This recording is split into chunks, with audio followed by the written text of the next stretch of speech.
Chapter 805. They followed the ghost cultivator inside. Along the way, they encountered many floating ghosts.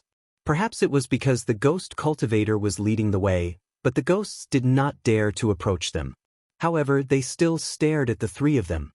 As they walked, clusters of green willow, the wisps lit up on both sides of the originally dark path, illuminating the winding path. In the fog, they seemed to be able to vaguely see a mansion in front of them.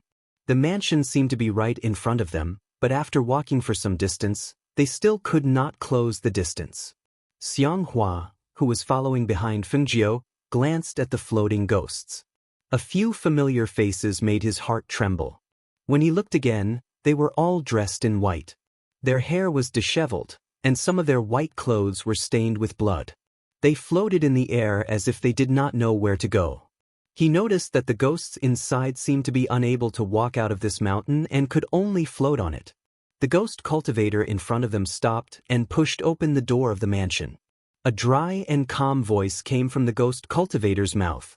"My master has already prepared a feast to entertain you. Please." Fengjiu looked up and saw that there were only 2 words written on the mansion, Gray Mansion. She thought, it should be the ghost mansion.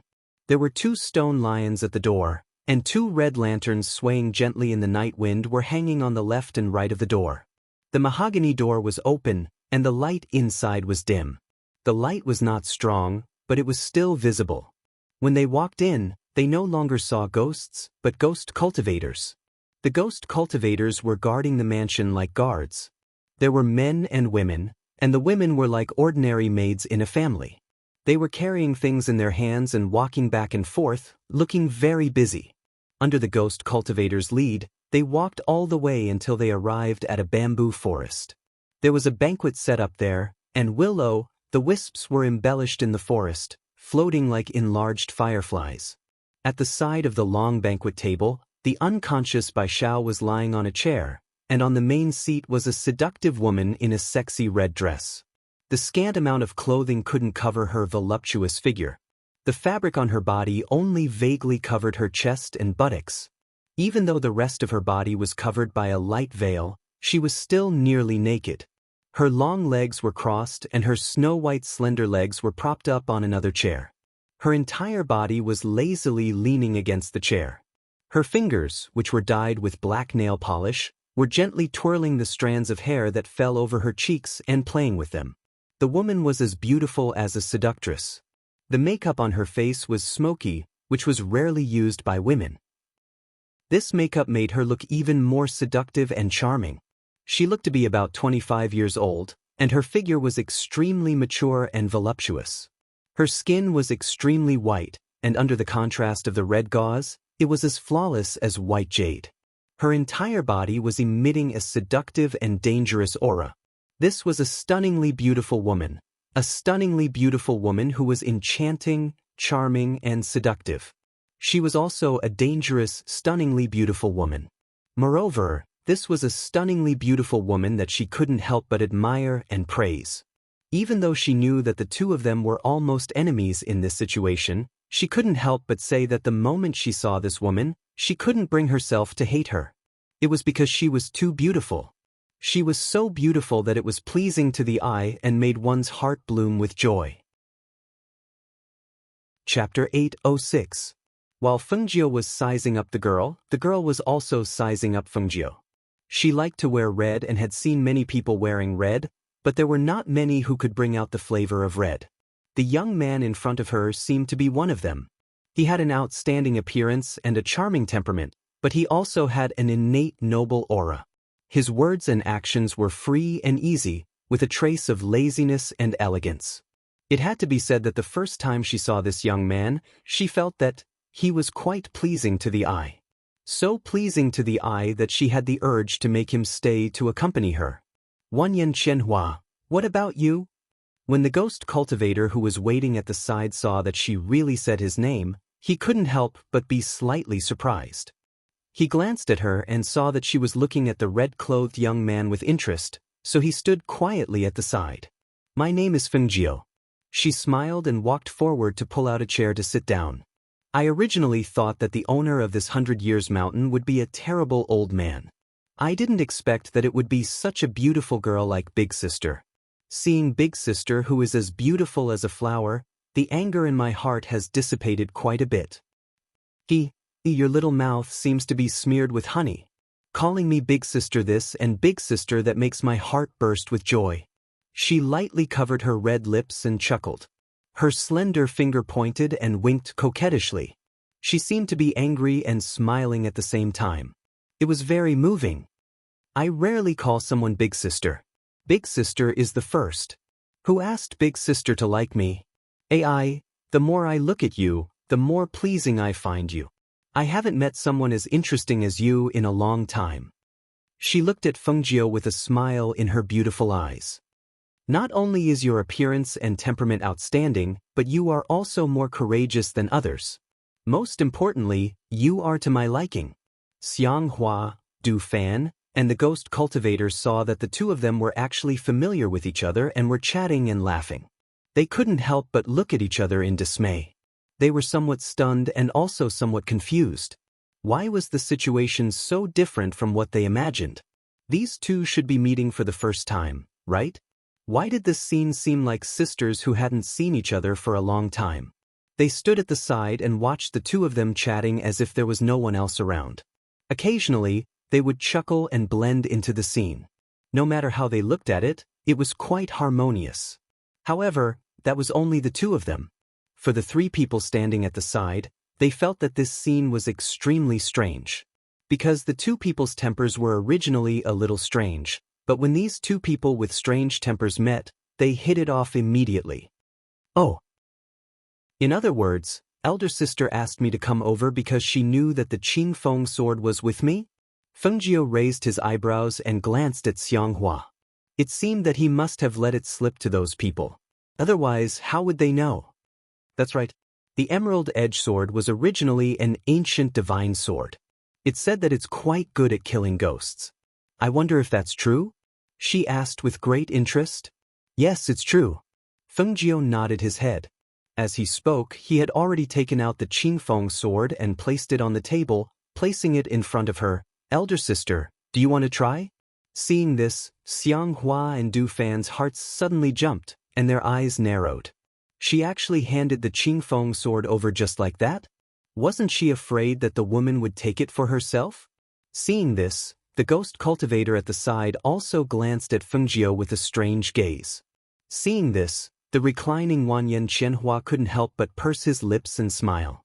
He took the Qingfeng sword from the seven-star sword sheath and opened it slightly to take a look. A green light shot out. Chapter 807. Hearing this, Fengjiu curled his lips into a smile. Although I just met you tonight, it feels like I've known you for a long time. From your bearing, I can tell that you're not from the Green Ting Kingdom. After chatting with you for a while, I know that you were only interested in the Qingfeng sword. Since I dared to push the Qingfeng sword to you, I believe that you won't take it away from me. Hearing this, Wanyan Qianhua chuckled. I think you have become a spirit. My brothers are not as strange as you. Then let me tell you one more thing. Although I like to dress as a man, I am not a man. I am a woman. She winked at her and said slyly.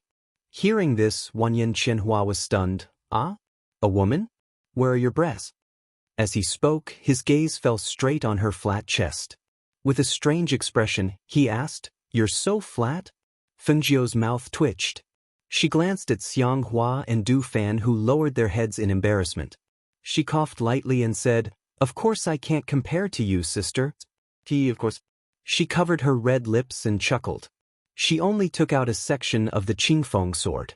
She glanced at it and did not touch it. Instead, she returned it to her. Keep it. Since the Azure Edge sword is an ancient divine sword, it naturally isn't something that just anyone can obtain. Since you were able to obtain the Azure Edge sword, you naturally have it recognize you as its master. I won't have any ideas about this sword, because I discovered that you're even more interesting than this sword. Hearing this, she was stunned for a moment. She chuckled.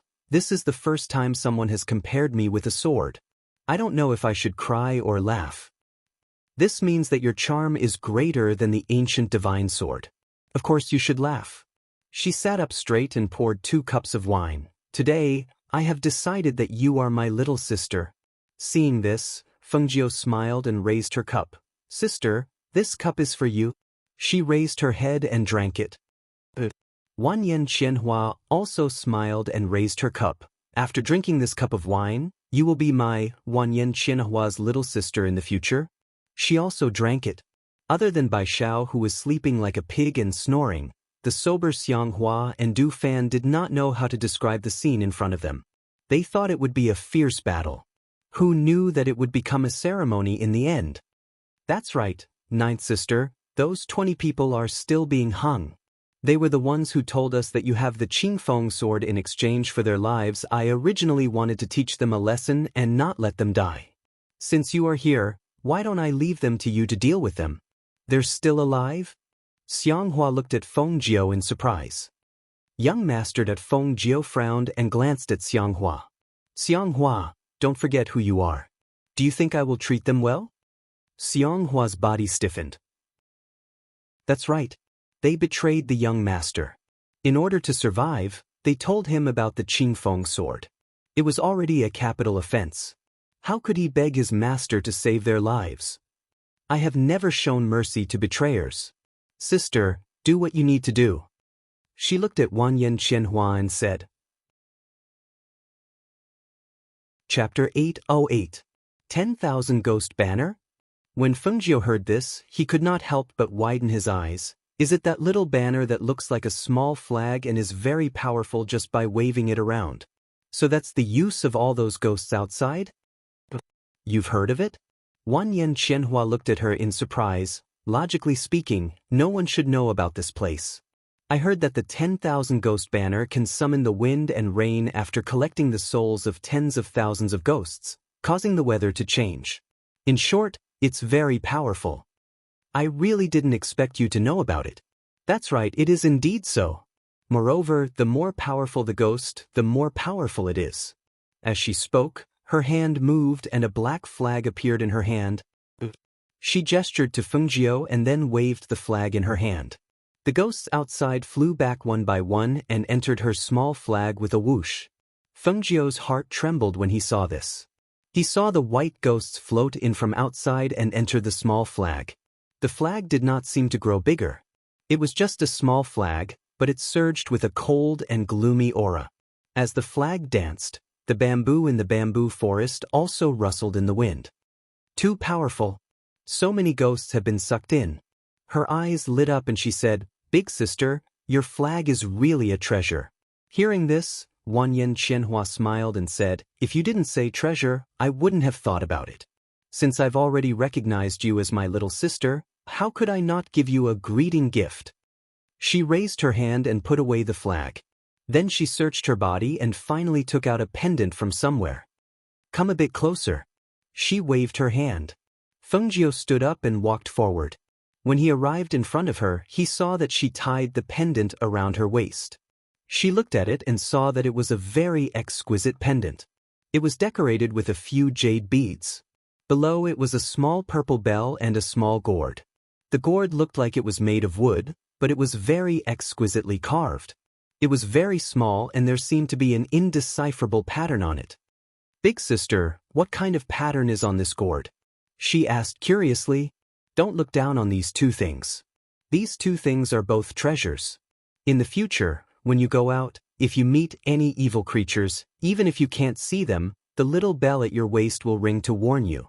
In addition, this small gourd was carved from a Jihua spirit peach and spirit wood, and a talisman master was asked to inscribe runes on it. With this treasure, no demons or ghosts would dare to approach you. Moreover, after you drip your blood on it to claim ownership, this small gourd can be used to collect ghosts. Ordinary ghosts would melt into nourishment after 6 hours. No matter how formidable they are, they wouldn't be able to last a day. Fengjiu's eyes glowed with excitement because of her words. She looked at the ornament on her waist with a curious and excited face. Sister, thank you for your gift. I like it so much. It's good that you like it. Then shouldn't you give big sister a greeting gift? She winked at her and asked, Greeting gift? She thought for a moment and said, I don't have many magic weapons that I can take out. The only thing that I can take out is probably this. She took out 10 bottles of medicine from her space and placed them in front of her as if she was presenting a treasure. Chapter 809. Medicine? Wanyan Qianhua was stunned for a moment. She didn't have much hope. After all, she was too young. What kind of medicine could she refine? However, when she opened a bottle and took a whiff, she couldn't help but be slightly stunned. She looked at Fengjiu and asked, "What level are you at?" She grinned proudly. "High-level medicine sage." Wanyan Qianhua was stunned. She opened her mouth and then laughed happily. "I found a treasure. I actually recognized a medicine sage as my younger sister." "Ah, a medicine sage in her teens. She has a bright future ahead of her." As soon as she finished speaking, she pulled her over and said, "Jiumei, come. Let me tell you. Next time, you should refine a bottle of beautifying medicine for me. It's best if it can make my face more beautiful." Upon hearing this, Fengjiu's eyes lit up. She said, "Sister, I've wanted to make this for a long time. Let me tell you, medicine is not as good as elixirs in terms of beautifying one's face, so I've been learning how to refine elixirs recently. I've found more than 10 kinds of elixirs that can beautify one's face. I plan to refine the beautifying elixir when I go back. I'll send it to you when I'm done. Come. Let's go back to the courtyard to chat. It's too cold here at night." She held her hand and went back to the courtyard. She instructed the ghost cultivator behind them to take good care of Du Fan and the others. That night, Fengjiu and Wanyan Qianhua chatted for the entire night. They only went to bed at dawn. Bai Xiao also woke up at dawn. However, she was a little confused. She didn't know how she ended up here. However, when she saw that Du Fan and Xiang Hua were also here, she didn't make a fuss about it. However, they didn't see Fengjiu for the entire day. When night came, the three of them were told not to leave the residence at night. Bai Xiao didn't pay much attention to it. When she opened the door of the residence and planned to go out for a walk, she was frightened by the ghosts that were floating all over the mountain. Fengjiu stayed there for 3 whole days. On the morning of the 4th day, he bid farewell to Wanyan Qianhua and left with Du Fan and the others. When she walked down the 100 Years Mountain and turned back to look at the mountain peak, she couldn't help but sigh. Even she didn't expect that on this trip, there would be another elder sister. However, knowing this elder sister was indeed an advantage. It was one thing for her to be unfathomable, and it was just as she had guessed. She was not from the Qingting kingdom. She had thought that she was from a first-class country, but she did not expect that she was from one of the 8 great empires. Coming from such a powerful empire, it was no wonder that Sky City would have such strength and cultivation. She retracted her gaze and looked at the 3 people beside her. Finally, her gaze fell on Xiang Hua. "Xiang Hua, Du Fan." "Young master."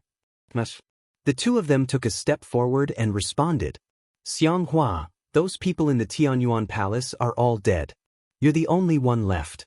I don't know how many people are lurking outside. In short, I'll leave the matters of the Tianyuan Palace to you and Du Fan to manage and expand. However, you must remember that the reorganized Tianyuan Palace is not allowed to do evil. If there are any evil deeds, I'll hold you accountable." "Yes." The 2 of them responded respectfully. In addition, find out the whereabouts of the descendants of the Chu family and see if there's any news. As for little Bai. Chapter 810. "Yes." The 3 of them replied and looked at her. Du Fan asked, "Mistress, are you going back to the College of Stars and Clouds? How are we going to find you in the future?" The 3 of you have communication jade tubes in your Qiankuan bags. If you have any problems, you can send me a message directly. If you can solve it by yourself, you don't have to find me. As she spoke, she threw the flying feather and sat on it, looking down at the 3 of them. "Xiang Hua, after you find a place to stay, go to the Phoenix Dynasty and bring Luo Yu and the others here." "Yes," Xiang Hua replied. He looked at her and nodded before leaving on Flying Feather. "Let's go too. I know a place that is the starting point of the Tianyuan Palace. I'll take you there."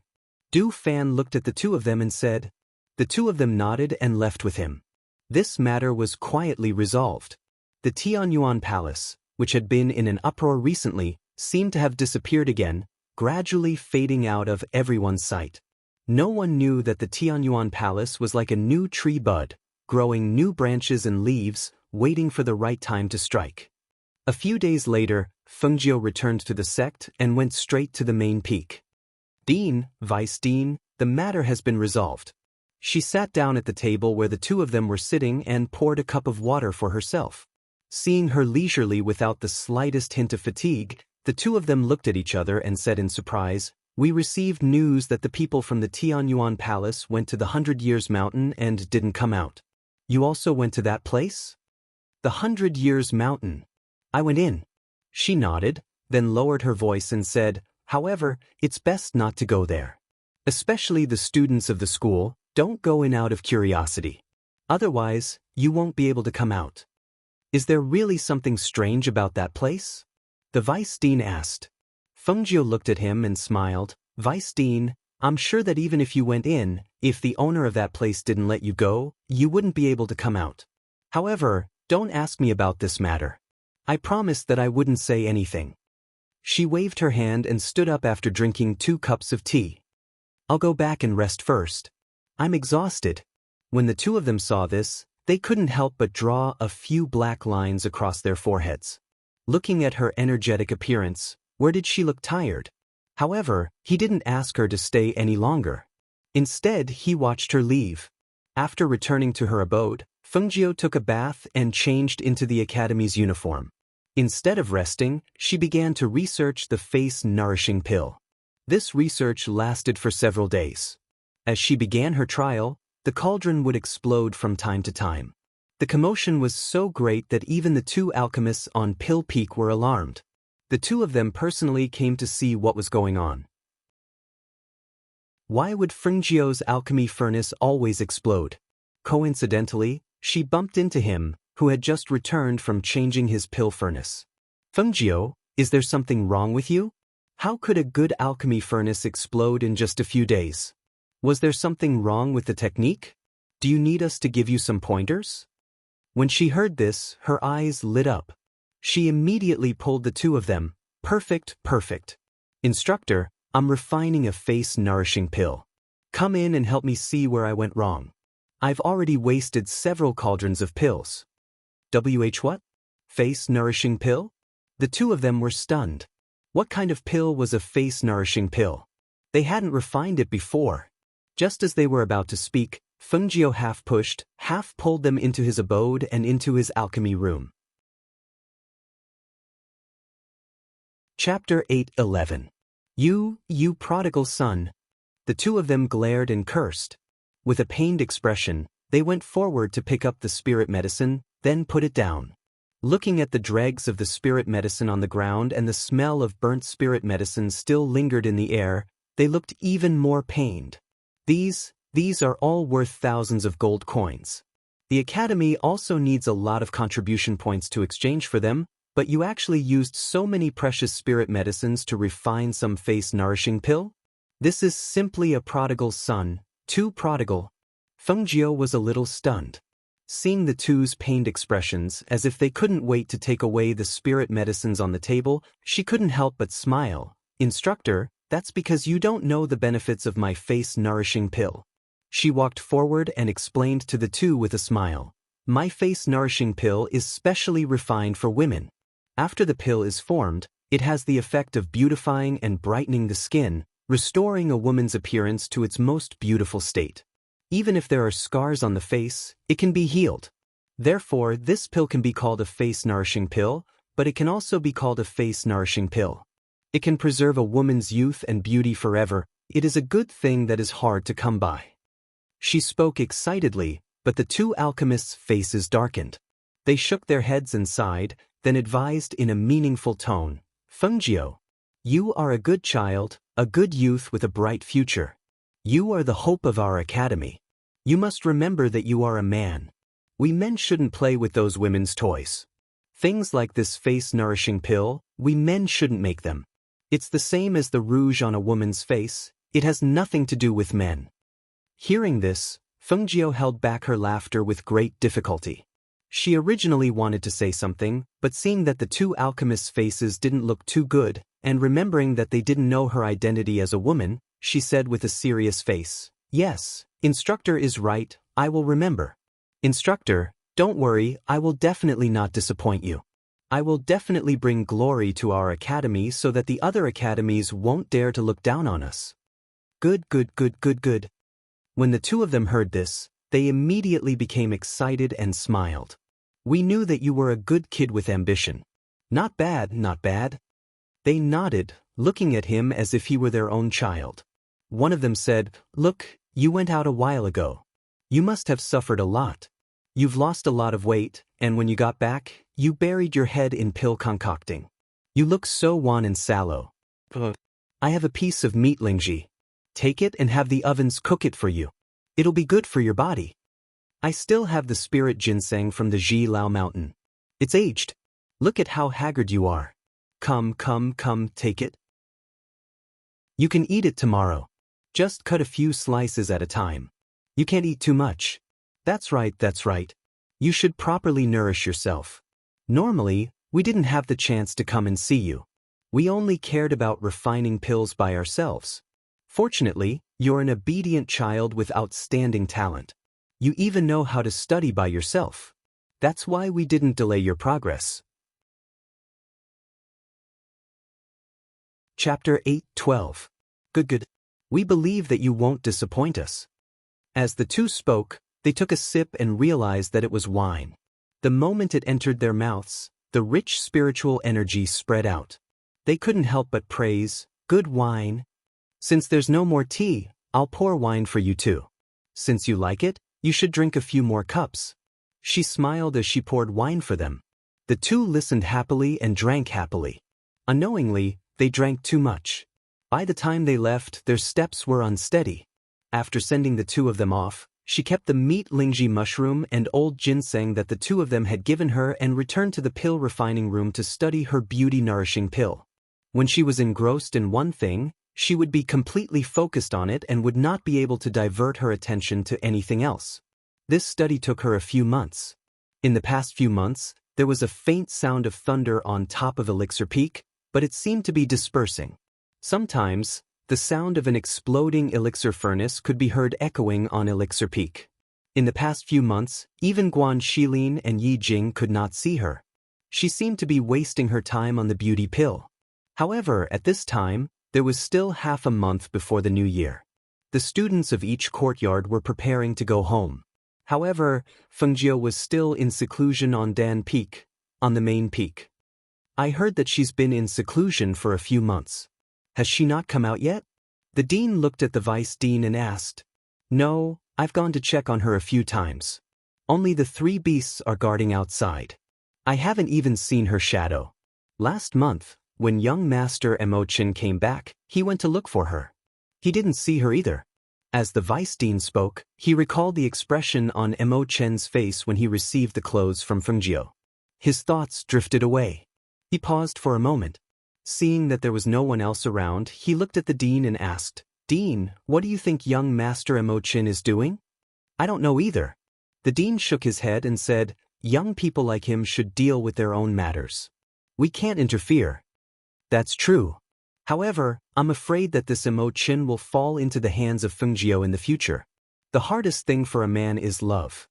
He shook his head and sighed as if he was deeply moved. Hearing this, the dean couldn't help but laugh. So, you also had such a period when you were young?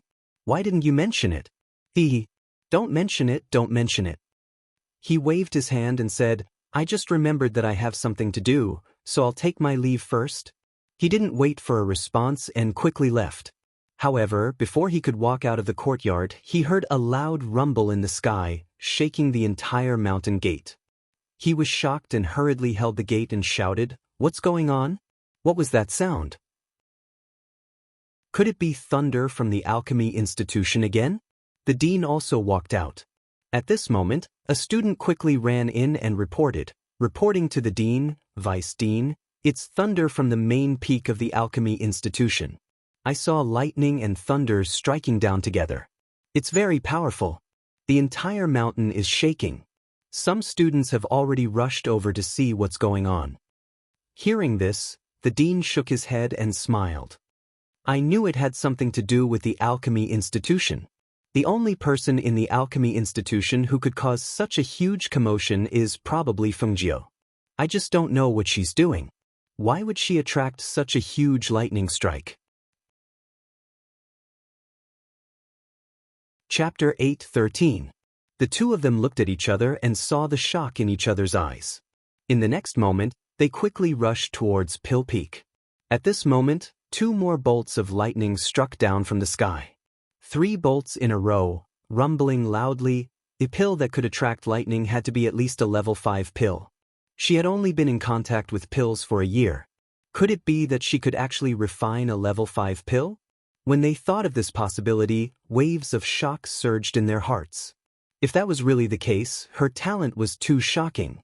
At the same time, in another courtyard on the main peak, Emochin also saw the lightning strike the Pill Institute. His eyes moved slightly, and he also got up and headed towards Pill Peak. Guan Shilin and Yi Jing knew that it was Fengjiu who had caused the commotion, so they also headed towards the Pill Institute. Naturally, the 2 Pill Masters from Pill Peak and the Pill Ancestor who had yet to show his face were not missing. It could be said that the Pill Ancestor had arrived at Fengjiu's cave faster than anyone else. This was because the moment the pill was formed, an unconcealable medicinal fragrance filled the air. The rich medicinal fragrance wafted in the air, and coupled with the lightning, he immediately knew that a level 5 pill or above had been produced. Thus, he immediately rushed over to Fengjiu's cave. In the cave, Fengjiu held 3 pills in her hands. 2 of them were finished products, while the last one had become an unknown strange pill. She casually put it into her space. After researching for so long, I finally figured it out. She looked at the pill patterns on the 2 pills, then looked at the pill aura on them. She was even more satisfied. I'll get someone to send one to my sister and keep the other for now. Now that I've refined this beauty pill, I just need to adjust it a little, then I can refine a pill that can make grandfather younger. She muttered to herself. The more she spoke, the more excited she became. Just as she was thinking of taking advantage of this momentum to refine a beauty pill that could be used by men, she heard someone calling her from outside. Thus, she put away the pills and walked out. Who is it? Her hair was messy and her clothes were wrinkled. There were patches of black and white on her face. It was unknown whether she was stained with some kind of ash or medicinal juice, but the smell of medicine also spread in the air as she walked out. You're Fengjiu? The middle-aged man frowned as he sized up Fengjiu. Yes, who are you? She nodded and scratched her hair. She wanted to use her fingers to comb her hair so that it wouldn't be rude. However, she didn't see that her current image couldn't be worse. I'm Huang Danzong from Pill Peak. Did you refine a level 5 pill? Quick, show it to me. His tone was urgent, and his face was filled with anticipation and anxiety. Hearing this, Fengjiu didn't think much of it. Thinking that he was probably just excited to see her concoct a 5th-level pill, he took out one of the bottles and poured out the pill. It's level 5. She opened her palm and was about to tell him the attributes and effects of this pill when she saw him take the pill from her hand. Seeing this, she only frowned slightly, but didn't say anything. It's a level 5 pill. This smell is from icicle flower? And the smell of platycodon? Good, very good. This color, this smell, they're all top-notch. Good, very good. Chapter 8:14. Master Huang, this is the pill I refined. She stood in front of him, smiling as she spoke. However, if one looked closely, they would be able to see that there was no smile in her eyes. On the contrary, there was a trace of coldness. I know it's the pill you refined, but I want to take it back and study it. That's right, what pill is this? Where did you get the pill recipe? Write down the pill recipe and pill refining steps for me to see. Hearing that matter-of-fact tone, Fengjiu chuckled. I didn't even know someone had the right to take away the pill I refined. Furthermore, you're asking me for the pill recipe and pill refining steps? Master Huang, your surname shouldn't be Huang, it should be Niu. What do you mean? I'm taking your pill back to study because I think highly of you. Don't think you're amazing just because you refined a 5th-level pill. You're just a new student of the pill department. His face darkened and was filled with displeasure. However, he held the pill tightly in his hand. It looked like he had no intention of returning it. Of course I'm talking about how thick-skinned you are. Only Nyo Pai can compare to you. Feng Jiu pursed his lips. Furthermore, I'm not that familiar with you, right? Give it back to me. She stretched out her hand, indicating for him to return the pill. In her heart, she was thinking that when other people were holding medicinal pills, even if they were evaluating the grade of the medicinal pill, they would also have to use something to pick it up. She was a person who refined medicinal pills. It was one thing for the medicinal pills to pass through her hands, but this person was good. He directly grabbed it with his hands. She didn't know if his hands were clean. With a medicinal pill held in the palm of his hand like that, who would dare to eat it later? Thinking of this, her face darkened.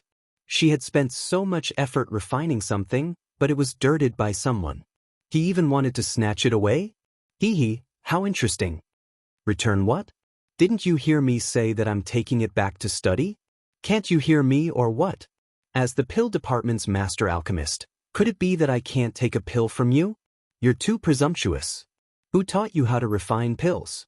The 2 people from the pill department who have been stagnant as pill masters for more than 10 years? Like teacher, like disciple, you're just as ignorant. He didn't care about anything else and just cursed.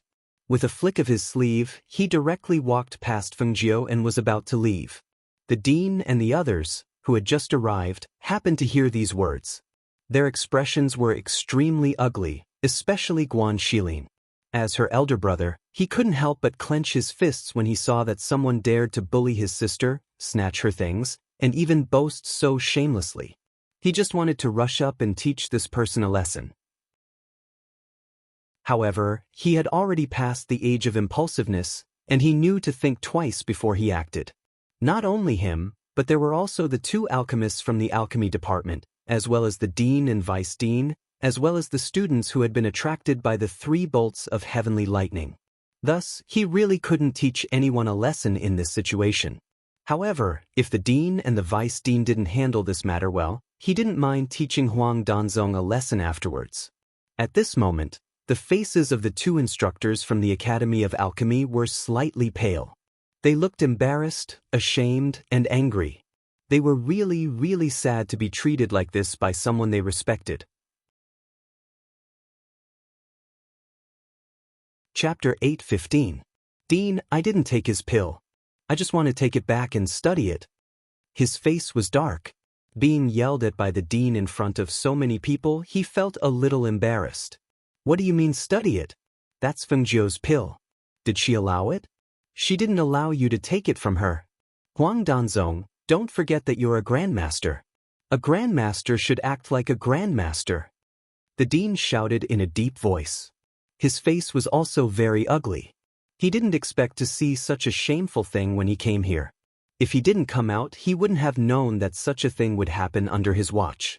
If this person was really just an ordinary student, he probably wouldn't have taken the pill. Who would dare to offend a grandmaster alchemist? No need. Since Huang Danzong wants to take it back and study it so much, then take it. However, her eyes moved slightly. She instantly reached out and sealed his acupoints. Taking the pill from his hand, she smiled and narrowed her eyes. Compared to taking it back and studying it, I think you'll understand the medicinal properties of this pill better after you eat it. As soon as she finished speaking, she stuffed the pill into his mouth without giving anyone a chance to stop her. The surrounding people were stunned. They watched as Huang Danzong swallowed the pill with wide eyes. They also watched as Feng Jiu clapped her hands and unsealed his acupoints. For a moment, they all looked at each other, not knowing what to say. Wasn't that a level 5 pill? Why did she make him eat it so easily and casually? Level 5 pills were extremely rare in the outside world. Every single one of them was priceless. However, she just raised her hand and stuffed it into Huang Danzong's mouth and made him swallow it. You Feng Jiu. You're so presumptuous. As soon as the voice came out, it became a soft female voice. Huang Danzong was shocked. He instinctively reached out to cover his mouth. However, when he covered his mouth, he felt the beard on his chin fall off for no reason. His face paled and he touched his chin again. His beard, which was not much to begin with, had fallen off completely. Not even his pores could be seen. Even when he touched his chin, he did not feel the prickly sensation of shaving. Along with it, he felt that his skin had become tender, soft, and thin. What kind of medicinal pill is that? At this moment, his male voice was no longer there. What replaced it was a shrill female voice. His Adam's apple had also disappeared. Gradually, even his body seemed to be undergoing a shocking change. Everyone widened their eyes in shock and astonishment. They looked at the pale-faced Huang Danzong. They watched as the beard on his face fell off and his face gradually became younger. However, this was not the main point. The main point was that while he was becoming younger, he was actually changing in the direction of femininity. Originally, Huang Danzong was a middle-aged man who looked to be in his 40s. Although his body was not sturdy and tall, he was not weak either. However, right now Huang Danzong's figure had changed.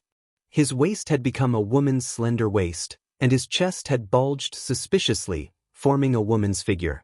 Moreover, his skin was so smooth that it could not even compare to an ordinary woman's. This scene caused everyone's jaws to drop. All of them were dumbfounded as they watched with their mouths agape. Chapter 8:16. Ha! This is turning into a woman? Ha! Serves him right, serves him right. Following Guan Shilin's loud laughter, the students who were attracted by the lightning began to discuss in disbelief. What kind of pill is that? It can actually turn a man into a woman? Look at Huang Danzong, he even has a woman's chest. Damn! This is unbelievable! I've never heard of a pill that can change a person's gender. That's right, I'm afraid he won't be able to change back in the future. What kind of pill is that? Why is it so strange? Huang Danzong is from the alchemy school, he should be able to cure it, right? I don't know if he can cure it, but look at him, it's so funny. It's fine if a man doesn't have a beard, but a man with a chest? Hee, it's so novel. The pill refined by Feng Jiu is too powerful. Look, if a man took it, he would be like this. If a woman took it, how beautiful would she be? Also, didn't you notice? That Huang Danzong has become younger. Yes. If I can get one of those pills and give it to my mother, she'll definitely be happy. If I can get one and give it to Senior Zhou Xian, she'll definitely become more beautiful. At that time, she might even accept my love. Didn't you hear that it's a level 5 pill? It's priceless. After the initial shock, each and every one of them saw the benefits of the medicinal pill and became very interested. However, even though they were all talking, they also knew that the medicinal pill was a 5th-tier medicinal pill and was not something that they could easily obtain. Besides, there was a living example right in front of him. Huang Danzong was a pill ancestor, the highest-ranking person in the academy. However, when he encountered the eccentric Feng Jiu, he didn't care whether the pill was a 5th-tier pill or not, and directly stuffed it into his mouth. Now, a good man had been twisted into a woman. Compared to the shock and astonishment of the crowd and Huang Danzong's panic and anger, only Feng Jiu was watching calmly. He was purely testing the effects of the pill. Looking at Huang Danzong's snake-like body, as well as Sun's smooth, snow-white skin and youthful appearance, she nodded her head in satisfaction. Not bad. I didn't expect the effects of the medicine to be so good. It's a pity that it was used on a man. If it was used on a woman, she would definitely become a demoness. Feng Jiu, you, hurry up and cure it for me. Cure. Huang Danzong screamed in panic and anger. When his hand touched his originally flat chest, which had become 2 soft places, his face immediately became green and red. I'm sorry, but I don't have the antidote for a pill I just refined. Feng Jiu spread out her hands and said leisurely, moreover, the pills I refine usually don't have an antidote. Huang Danzong, don't pretend to be innocent after getting a bargain. After getting benefits, you're still shouting. You're dozens of years younger. As she spoke, she couldn't help but laugh. Staring at his face and body, she said with a smile, touch it and see. Not only are you younger, Your skin has become whiter, smoother, and softer. I bet that if you change into female clothes and walk out, you'll attract a lot of attention. No one will know that you're a man really. Chapter 8:17. Principal, Principal, look at me. Look at how I am right now. It's all because of Fengjiu. Principal, this is the pill he refined. He must have a way to refine the antidote. Principal. He took a few steps in front of the principal and pulled him, hoping that he would give the order for Fengjiu to refine the antidote. The principal was pulled by him like this and glanced at his figure that made people unable to look at him directly. His face couldn't help but tremble. He lightly coughed and waved his hand to push him away. Looking at Fengjiu, he was just about to speak when Fengjiu's voice sounded out. Principal, you are the principal of Star Cloud Academy. The pill I refined with great difficulty was eaten by one of your subordinates. Shouldn't you compensate me with the spirit medicine? Fengjiu looked at him and asked with a smile. Hearing this, the principal glared at him. I saw you shove the medicine into his mouth. Why are you asking me for the spirit medicine? That is a 5th level spirit medicine. I used no less than 100 precious spirit medicines to refine it. I don't need to talk about how much was wasted. After refining it with great difficulty, your subordinate Dan Zong took it from my hands without caring about anything else. He even kept it in his hands and didn't give it to me. I was planning on giving that pill to someone. I don't know if his hands were clean after going to the latrine. After being touched by him like that, would my pill still be useful? If I don't give it to him, who should I give it to? Could it be that you also want it? She raised her eyebrows and her words carried a bit of ridicule. This made the principal so angry that he blew his beard and glared. Looking at the Danzong's appearance that was neither male nor female, the principal shivered and said, You gave him the antidote. What do you lack? Later, I'll have the vice principal bring you to get it. There's no way around this. She spread out her hands. I don't know how to refine the antidote and I can't refine it.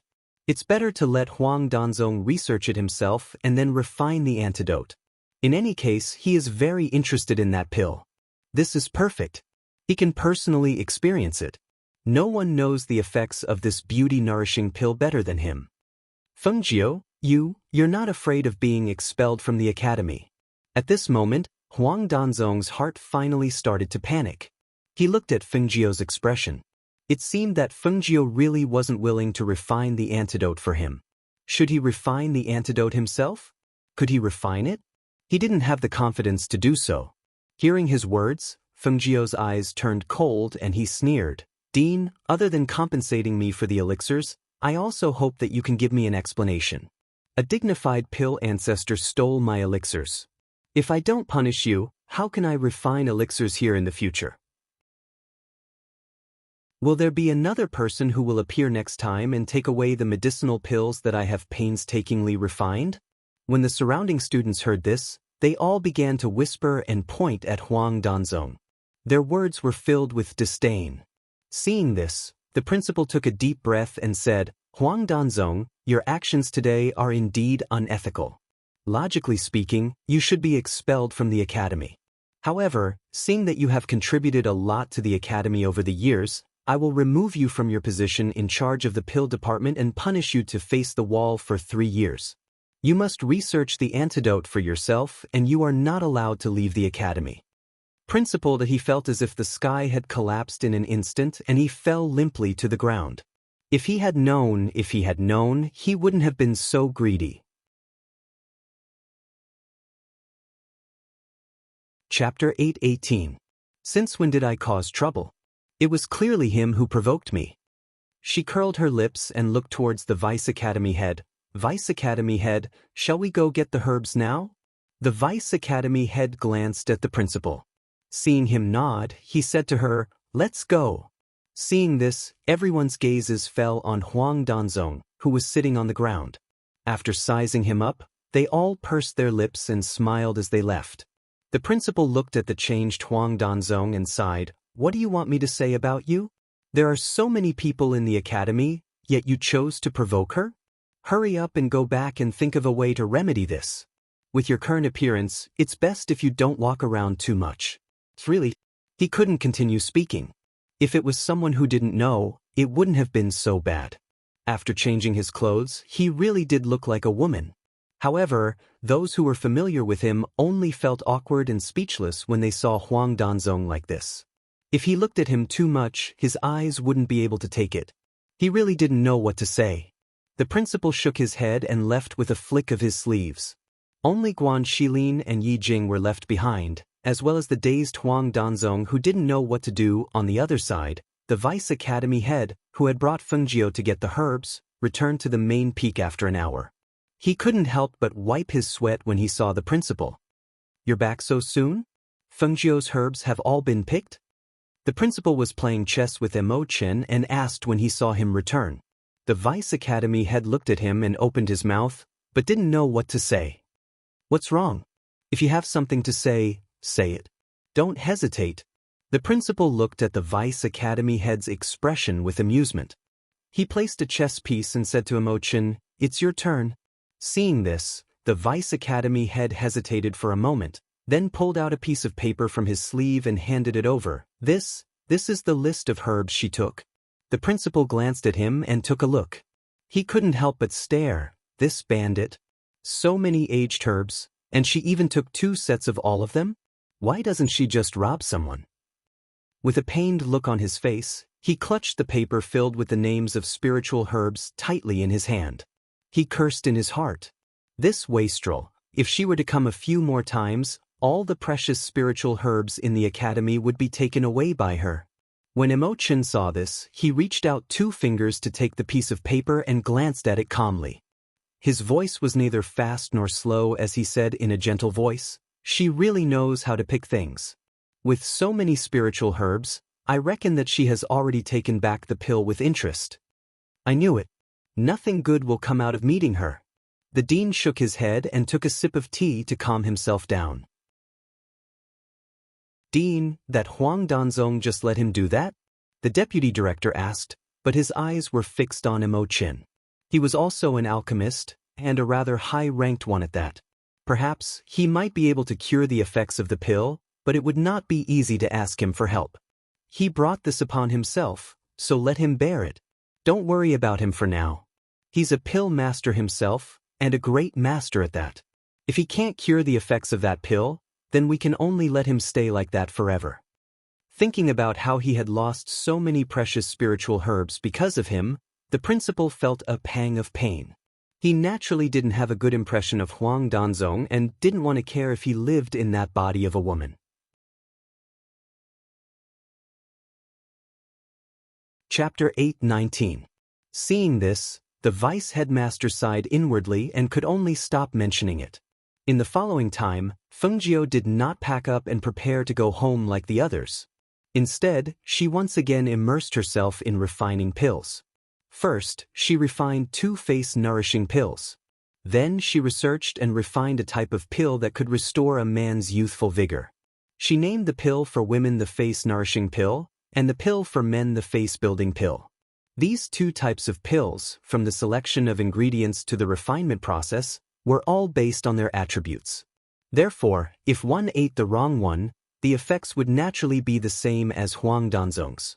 Seeing that she was immersed in refining pills, Guan Xilin bid farewell to her and told her that he was going to follow the people from the black market to gain experience. Thus, Fengjiu asked him to help her pass a face-nourishing pill to Du Fan and the others so that they could send it to the 100 Years Mountain. After Guan Xilin left, Yi Jing also told Fengjiu the location of her house so that she could go and find her when she had time. Then, she also left the academy and went home. It could be said that of the entire academy students, only Fengjiu remained in her cave and did not seem to have any intention of leaving. However, there were 2 people who had been neglected, and that was Nie Teng and Ouyang Xiu. Nie Teng saw that Fengjiu had not yet left, so he stayed in the cave to cultivate and planned to leave after she left. As for Ouyang Xiu, he was still looking for an opportunity to exchange a few blows with Fengjiu. Therefore, when the others left, he also stayed in the academy. He was waiting for an opportunity to test Mo Wen's strength after he finished refining pills, so that he could satisfy Mo Wen's stubborn desire to fight him.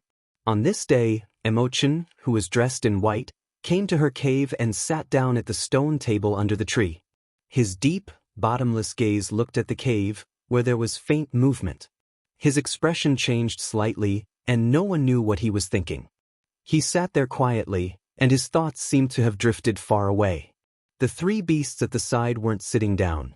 Their gazes were fixed on him for a while before they moved away. To him, they still recognized him. In the following month, she stayed in the cave and didn't even take a step out of the cave. As for Emochin, he would come here every day to sit, watch, and wait, until one day, 3 more bolts of divine retribution lightning fell from the sky. When the divine retribution lightning dissipated, laughter came from the cave. When he heard the laughter, his lips couldn't help but curl up into a smile that even he didn't notice. It's done. It's finally done. Ha! Inside the cave, Fungio held 2 medicinal pills in her hands.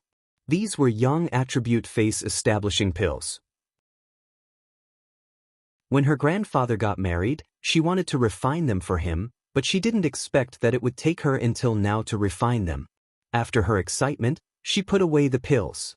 Seeing that her clothes were a mess, she first washed up and changed into a clean set of clothes before walking out of the cave. However, when she walked out of the cave and saw the white figure under the tree, she couldn't help but be stunned. She looked at him with a strange expression. "Young Master Emochin? Why are you here?" Without waiting for Emochin to speak, Lao Bai said, "He's been sitting here every day. He didn't just come today." "Don't you plan to go home?" he asked. His voice was gentle and light, with a trace of indifference. "But," she stared at him guardedly, "what does it have to do with you whether I go home or not?"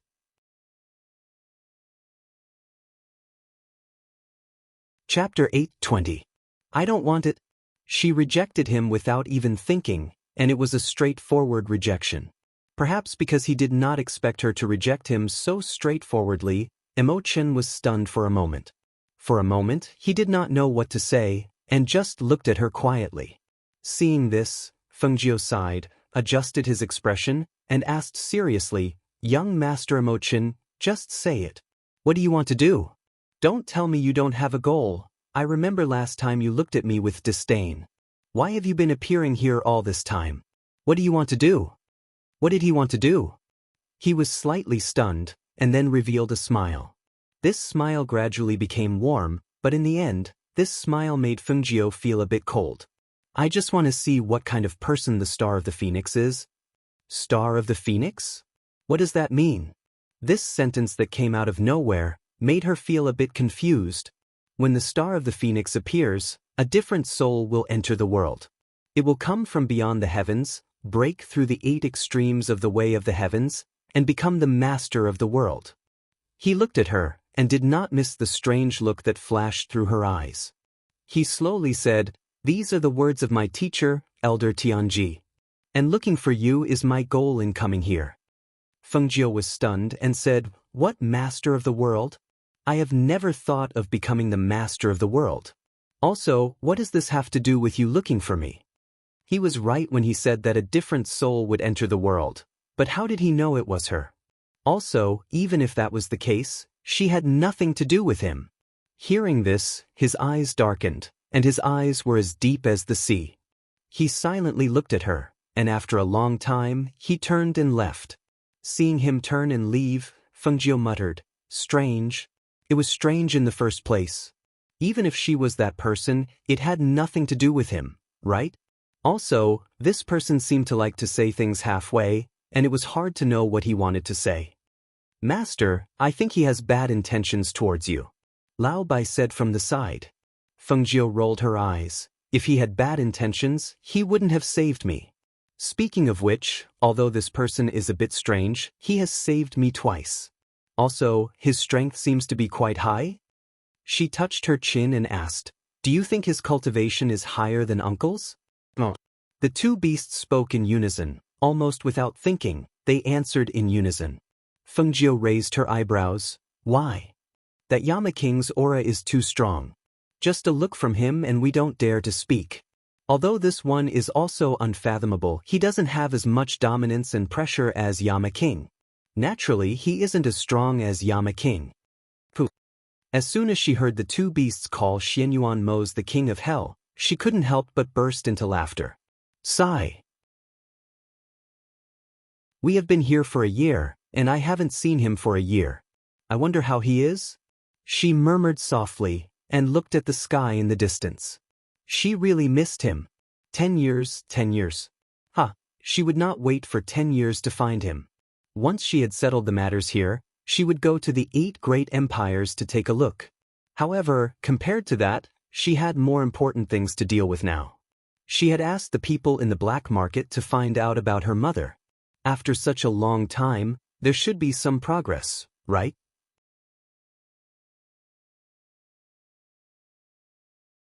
Chapter 8:21.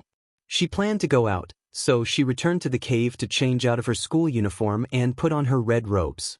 However, before she could leave Dan Mountain, she was stopped by Ouyang Xiu. "Fengjiu, fight with me." Ouyang Xiu, who was riding on his sword, stared sharply at the young man in red robes. Because he refused to fight with him, this stubbornness in his heart would only grow deeper and deeper. Furthermore, the more he refused to fight, the more the fighting element in his body clamored for a fight. "You again?" Fengjiu was helpless. Looking at the man in front of her, she felt that he was really stubborn. Why did he insist on fighting with her? Didn't he know that a man hitting a woman was the most immoral act? Alright, at least this person didn't know that she was a woman. Furthermore, it was almost impossible for him to find her in a fight with his cultivation level. Ouyang Xiu stared at the young man on the white horse and said, "Originally, it was just a spur-of-the-moment thing. But the more you don't want to fight with me, the more I want to fight with you. If you don't want me to bother you, then fight with me. Just the two of us. Don't worry, even if you lose, I won't tell anyone." Hearing this, Fengjiu couldn't help but laugh. She felt that this person was really interesting. A person in the middle stage of foundation establishment told her that it didn't matter and that it wasn't embarrassing for her to lose to him? Won't tell anyone? At this moment, she couldn't help but be curious. If this guy knew that she could even kill a nascent soul cultivator, would he still be so arrogant and say such funny things? However, no matter what, she could tell from his words that this person didn't have any bad intentions. He was probably just a person who liked to fight. "You really want to fight with me?" She raised her eyebrows and looked at him. "That's right. But I don't like to fight with people for no reason." Her eyes turned and looked at his darkened expression. She laughed mockingly and said, "But it's not like I can't fight with you. I just don't know. Do you dare to bet with me? If you lose, I will be your master in the future. If I lose, I will be your errand boy in the future. How about that?" She suddenly became interested. This Ouyang Xiu's appearance was not bad, and his talent was not bad. If she had such a person as her disciple, it seemed that it would be quite good. Hearing this, Ouyang Xiu sneered, "I'll take it. However, I must remind you that I have already entered the late stage of foundation establishment." Yes, I know. It's good that you accepted it." She nodded and smiled like a fox that had succeeded. In the next moment, she made her move without any hesitation. When Ouyang Xiu saw this, the aura in his body surged. Just as he was about to fight, his body stiffened, and his eyes widened in disbelief. "Good disciple, let me hear you call me master," Fengjiu said with a smile as he stood behind him with one hand around his throat. His face turned green and red at the same time.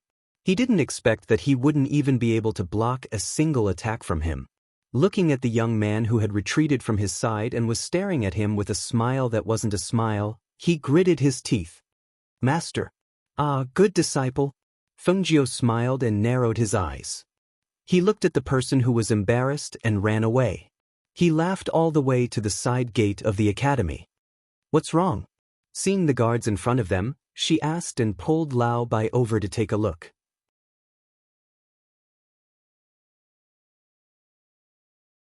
Chapter 8:22. The figure outside the side door was a little boy who looked to be about 3 or 4 years old.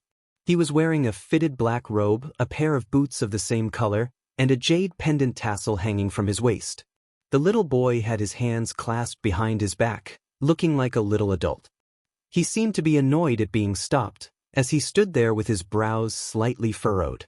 However, Fengjiu didn't even blink when she saw him.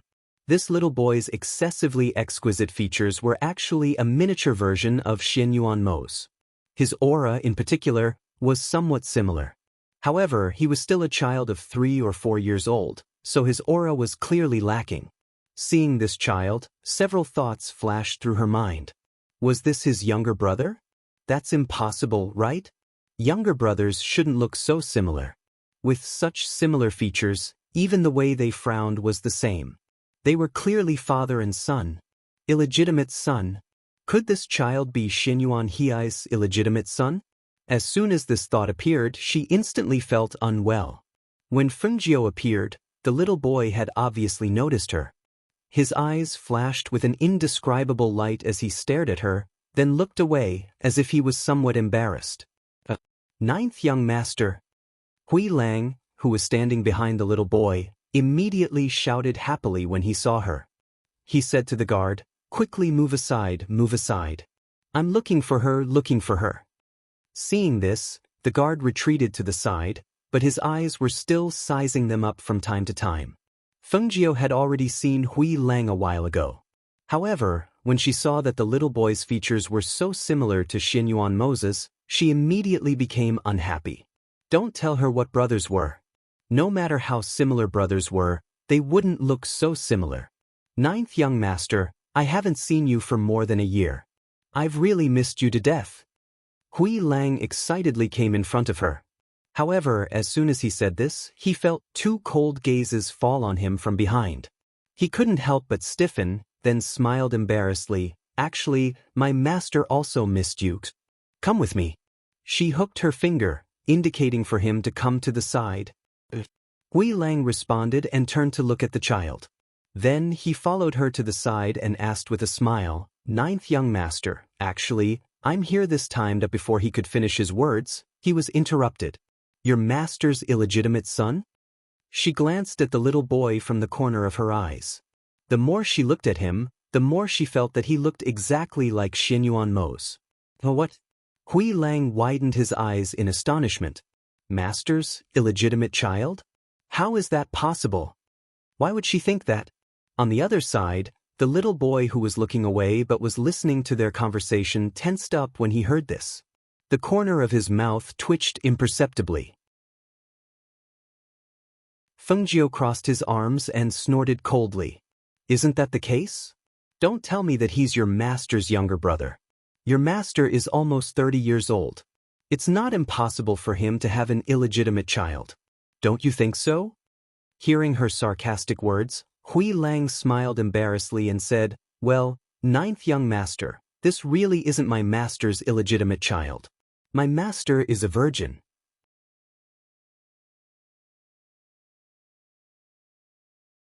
Chapter 8:23. The 2 guards at the side had been listening attentively. When they heard this, their expressions became strange. When they looked at the red-clothed Fengjiu, their gazes were filled with curiosity and strangeness. Who would have thought that such a handsome youth with an outstanding temperament was actually gay? After hearing Hui Lang's words, Fengjiu glanced at him, then glanced at the child at the side and asked, Then who is he? Why did you bring him here? He is. Hui Lang's voice paused. He looked at her and grinned. Master asked me to bring him here and hand him over to you. He asked you to protect him well. Hearing this, she frowned. Is his situation very bad?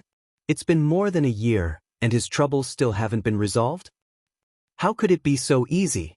It's because his current situation isn't very good, and he has no time to take care of him. That's why he asked me to bring him here and hand him over to you. He said that he wouldn't be at ease no matter where he was placed, and that he would only be at ease if he was by your side. That's why I brought him here from so far away. Hui Lang smiled apologetically while wiping away his cold sweat, saying, Master can't do without me, and it took quite a bit of time on the way here. Now that I've brought him here, I have to go back first. As he spoke, he didn't give Fengjiu a chance to speak. He quickly walked to the little boy's side and said to him, Then you'll follow her from now on. I'll take my leave first. As soon as he finished speaking, he directly left on his flying sword. Fengjiu was stunned for a moment. Seeing him leave as if he was escaping, she couldn't help but curse, Hui Lang. You bastard! Why haven't you come back and explained everything to me? This bastard. She hadn't seen him for more than a year, and she still wanted to ask him about his master's situation. He actually left that little brat behind and then left? What the hell was he doing? She suppressed her anger and looked at the little brat standing there like a little adult with his hands behind his back. He even glanced at her from the corner of his eyes. She couldn't help but glare at him. Little fellow, come here. Although she was suppressing her anger, she couldn't get angry when she saw that the child had a miniature version of Moses' face. Even when she spoke, her voice was softer, as if she was afraid of scaring the 3 to 4-year-old child. The child looked at her and thought for a moment. Then he walked over to her and saw that he wasn't even at her waist. His delicate little face, and his face darkened again. What's your name? She squatted down and looked at the child at eye level. Little king of hell, he said, his voice so tender that it made one's heart soften. Feng couldn't help but chuckle when she saw his delicate little face and the way he stood with his hands behind his back. Little king of hell? Are you being called that because you are too naughty? I'm asking for your real name, not your nickname. As she looked at the child, she wondered if their child would also look like this if she married Xianyuan Mose. However, this child who looked exactly like him, was he really not his illegitimate child? He glanced at her and opened his mouth. King of hell. His soft voice was unique to 3 to 4-year-old children.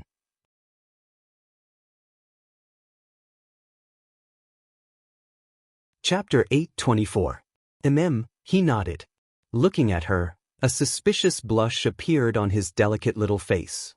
His eyes flashed, and he reached out a hand to her. Seeing this, Feng smiled and bent down to pick him up. How about I let you ride on this white horse? Unexpectedly, as soon as she finished speaking, the child in her arms tightly wrapped his arms around her neck. I don't want to ride. Fine, I'll carry you, okay? She classified him as a 3 or 4-year-old child. He was afraid of a strange-looking white horse like Obai. The child lay on her shoulder, his arms tightly wrapped around her neck. A strange light flashed through his beautiful eyes, and a smile blossomed on his lips. No one noticed. Feng told Obai to go back first. She tossed out Flying Feather and took the child to the ovens to see if there was anything to eat. After grabbing a few things, she returned to the immortal's cave and went to the stone table under the tree. All right, sit down. Eat something first, and then you can tell me everything. She sat down on the stone table with the child in her arms. Then she took out the things she had taken from the ovens from her space and placed them on the table. Only then did she sit down and look at the little guy. The child looked at her, but didn't say anything. Instead, he began to eat. Feng sat there with one hand propping up her cheek. The more she looked, the more she felt that the child really did look like Xianyuan Mose. However, she didn't think it was possible that he was an illegitimate child. After all, the uncle was a clean freak. The first time they met, she accidentally kissed him on the mouth and he fainted. She could only say that he had such a big child. But a little brother? She didn't believe it. If he really was a little brother, Hui Lang wouldn't have run away. He was obviously afraid that she would ask all sorts of questions. Hey, pretty boy, tell big sister, what's your relationship with uncle? Tell big sister, and big sister will take you to buy some candy. How about it? She was like Hui Lang trying to lure a little lamb, coaxing the child to see if he would tell the truth. Who would have thought that the child would not even bat an eyelid? He was eating elegantly, and even his sitting posture was extremely proper, which made her stunned. She thought to herself, as expected of someone from the 8 great empires. Even this 3 or 4-year-old child seems to have become a spirit. His actions are so elegant that even I can't compare with him. After a long time, he put down his chopsticks and wiped the corners of his mouth. He looked at Feng and said, Water? Hearing this, Feng entered the immortal's cave and poured a cup of water for him. Seeing him drink the water like a little adult and then sit upright and look at her, she actually didn't know what to say. She suddenly felt that she would become very busy with such a child by her side. Seeing his gaze fall on her cave residence, she said, Shall I bring you in to see where I live? He responded and slid down the stool to follow her into the cave. After looking around the cave, they finally came to Fengjiu's room and saw that it was quite spacious. I'm the only one here. How about this? I'll tidy up later and make a stone room for you. No need, I'll just stay in the same room as you. He spoke in a tender voice, and his delicate little face was tense. However, his ears were suspiciously red, and he didn't dare to look at Feng Nine. Instead, he stared at the alchemy room.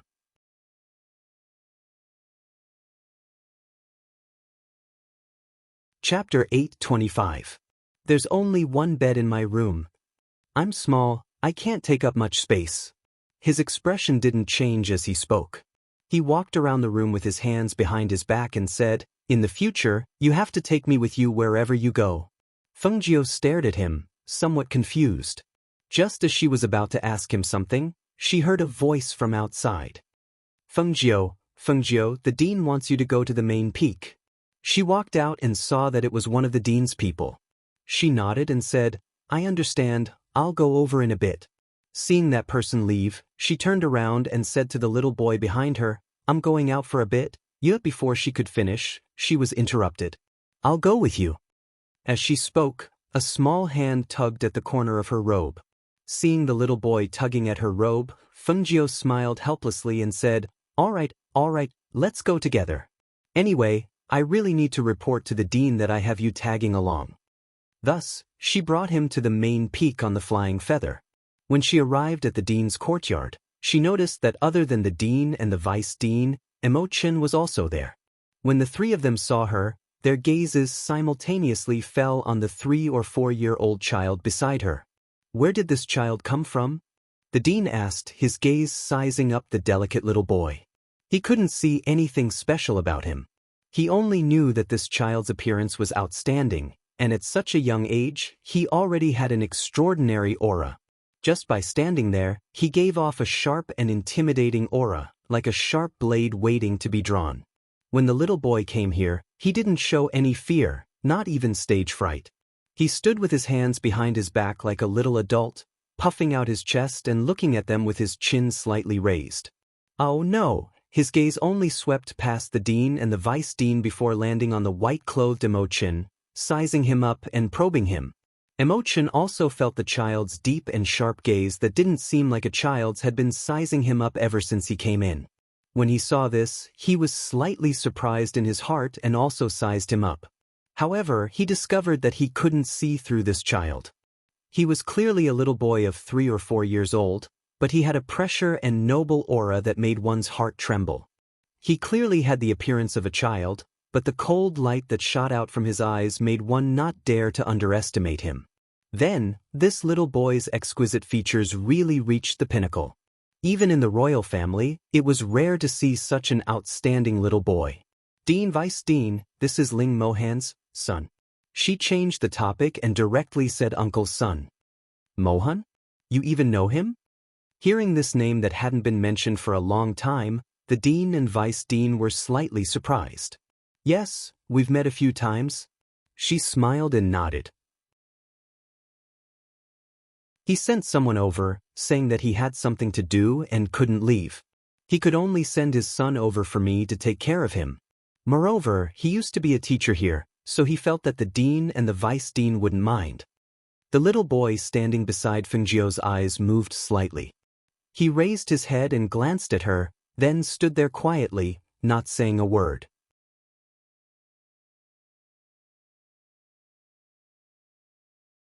Chapter 8:26. As he spoke, his eyes were filled with admiration. This child really looks like his father, but he is much better looking than his father. Fengjiu heard this and could not help but laugh. And that's true. Uncle's bearded face is really scary. The child next to them heard their words, and his delicate little face tightened. He still did not speak. "You all sit." The dean gestured and said, "Actually, I called you here because I wanted to tell you in advance that there will be a ranking competition between the schools after school starts next year. It will be a school competition between the 6th class and the 2nd class countries. Every school will only have 10 places to go to the 2nd class countries to compete, and they will represent our school. I plan to include you. What do you think?" Hearing this, she did not directly agree. Instead, she turned her eyes and asked with a smile, "What are the benefits of winning? If there are no benefits, then I won't go. If I participate in that competition, I won't have time to refine more pills to earn money." The dean and the vice dean were stunned. They then shook their heads and laughed. "Of course there are benefits." The dean said, "I don't know if I have told you before, but the Academy of Stars and Clouds is only a branch of the Academy of Stars and Clouds in the Enchanting country. Every country has a branch of the Academy of Stars and Clouds, and in the first-class countries, it can be said to be the headquarters of our country." His voice paused and continued. "However, only those who have the highest strength can enter the Academy of Stars and Clouds in the first-class countries. The Academy of Stars and Clouds in the first-class countries is rated as a 1-star school. Here, we only have a 6-star school." Speaking till here, he smiled and said, "If there is someone among you who can get an outstanding result in the wind and cloud competition of the Academy, then you can directly be admitted into the 1-star Academy of the first-class country. The 1-star Academy is very big. It is not something that we can compare with. Moreover, there are many proud sons of heaven from various countries gathered there. The students who come out from there in the future will have extraordinary achievements in various places, and there will be people in every field. However, the place that really makes the students of the 1-star school break their heads to enter is the Nebula sect. It is a sect in the 8 great empires. It has a long history and is very powerful. Its disciples are everywhere. In the Nebula sect, there are strong cultivators above the nascent soul stage. That place is the cradle of the proud sons of heaven." He looked at Fengjiu and said, "I hope that you can go. Others don't know, but if it is you, I believe that you can enter a 1-star school. In the future, you will have the opportunity to enter the Nebula sect." Fengjiu's eyes slightly moved. This was the first time he heard the dean of this school. Nebula sect? In the 8 great empires? At the thought of this, she calculated in her heart. She was currently at the peak of the foundation-building realm, but under the pressure of the ancient divine beast, the fire phoenix, as well as the martial arts and assassination techniques she had mastered, she could fight and kill nascent soul cultivators, but she still couldn't do it perfectly. Then, before that, she would have to enter the golden core realm as soon as possible. If her strength improved further, even if she went to other places, she would be able to ensure that nothing would go wrong. "Okay, I will agree to this." She nodded and said, "Anyway, she will go to the 8 great empires in the future. With such a bridge, going to the 8 great empires would not be like a headless fly."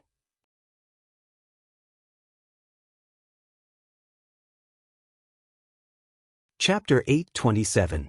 Coming out from the main peak, the little fellow pursed his lips and asked, "Who is that man in white?" When Fengjiu heard this, she was startled and asked with a smile, "You're talking about Imo Qin. Say he's Tianji Elder's disciple. What do you think? Do you think he looks like a banished immortal?" "He's just a gigolo," he said with a taut face.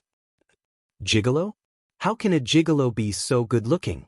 She laughed lightly, but saw the little fellow's face become uglier and uglier. She couldn't help but find it amusing. Reaching out, she pinched his soft skin and joked, "But he's not as good-looking as you. You're so cute." Hearing this, the originally angry little fellow's ears turned red again.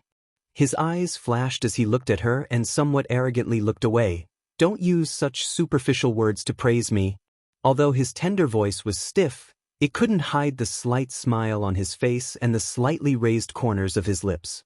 It was obvious that his heart was blooming with joy, but he still put on a sour face. "You're only 3 or 4 years old and you're already so smart.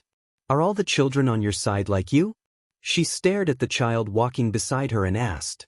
She felt that other than his small body and soft voice, his temperament really didn't seem like a child's. "Don't try to trick me, I won't tell you." He humphed and walked forward with his short legs.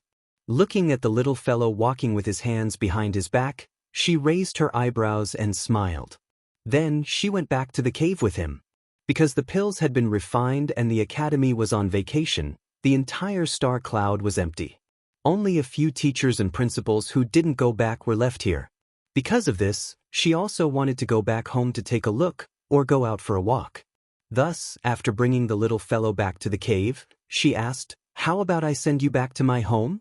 Who knew that as soon as she said this, the little fellow would angrily glare and anxiously shout, "You dare!" He glared at her, his little face dark. He clearly had an angry look on his face, but the childish voice that came out of his little mouth destroyed the feeling of anger. It really sounded soft and harmless. "If you dare to keep me in your house, I'll dare to sneak out. If you can't find me by then, or if something happens to me, I'll see how you're going to explain it. But I plan to walk around. It's very troublesome to bring a little thing like you along," she said with a frown, but in her heart, she was curious about his overreaction. "I'll only follow you, I'm not going anywhere." He made his stance clear again, staring at her with a pair of dark eyes. Fengjiu looked at the pair of eyes staring at him. He touched his nose. What the hell? She actually had the illusion that Xianyuan Mose was staring at her. She felt guilty for no reason. In the end, it was Fengjiu who compromised. After all, Hui Lang specially sent this child over from such a faraway place. It could be seen how important he was. Moreover, Xianyuan Mose couldn't take care of him over there and left him in her care. If she said that she sent him to the Phoenix Dynasty, to be honest, she really didn't feel at ease. After all, his identity was too special. Thus, on this day, the two of them chatted casually in front of the cave. Most of the time, Fengjiu asked, but the little fellow didn't answer and only listened.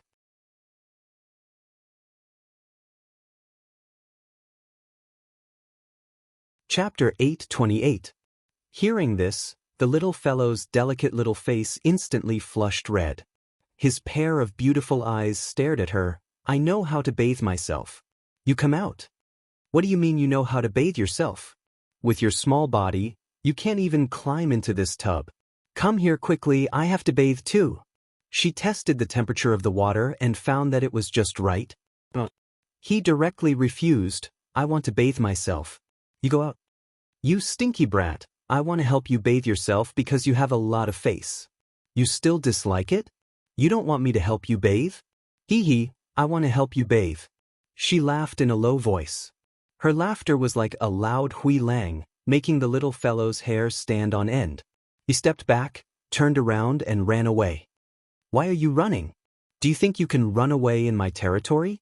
Fengjiu strode forward and directly reached out, picking up the little fellow. "Let me go." "You woman, what are you doing?"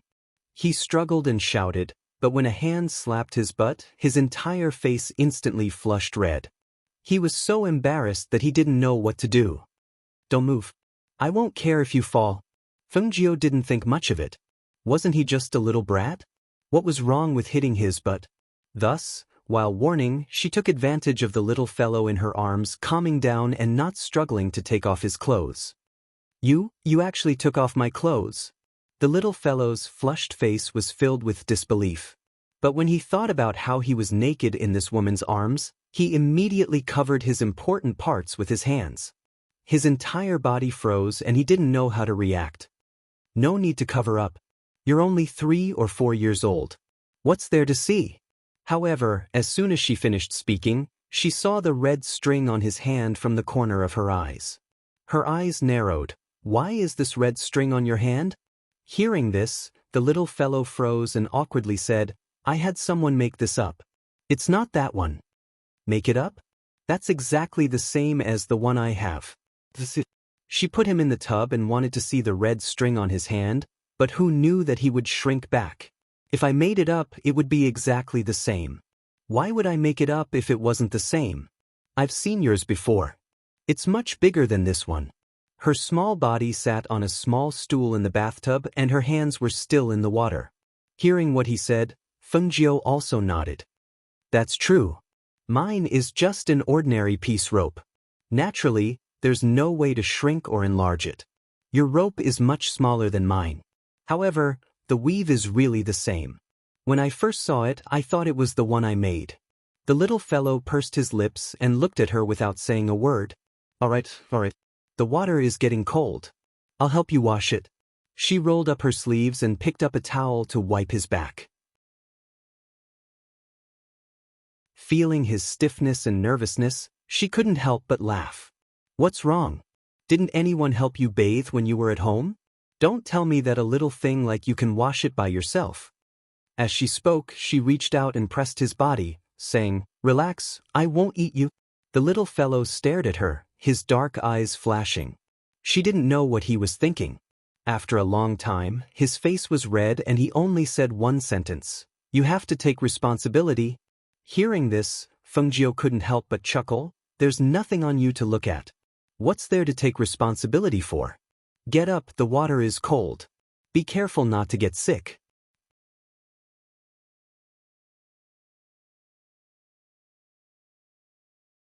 Chapter 829. Where are your clothes? I'll put them on myself, he said with a big bath towel wrapped around him. Although she had seen everything, his small body, as she said, was not worth looking at, and he was too embarrassed to show it. Do you know how to wear it? She expressed her doubts. He said with a serious face, and at the same time stared at her guardedly, afraid that she would take the bath towel wrapped around his body. Well then, wear it yourself, but I'll help you dry your hair, she said, and turned to get the bath towel again. Seeing that she had left, the little fellow secretly breathed a sigh of relief. Before she came in, he quickly put on his clothes and sat by the bed to wait for her.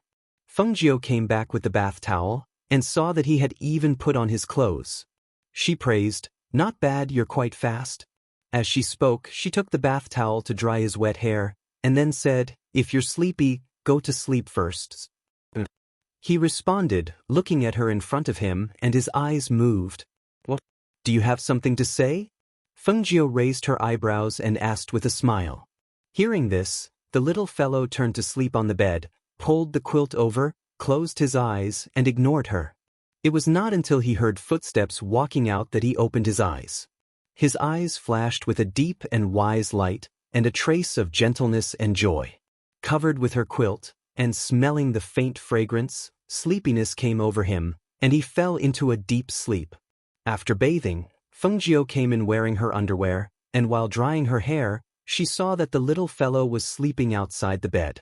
She could not help but shake her head, and with a smile, went forward to move him inside.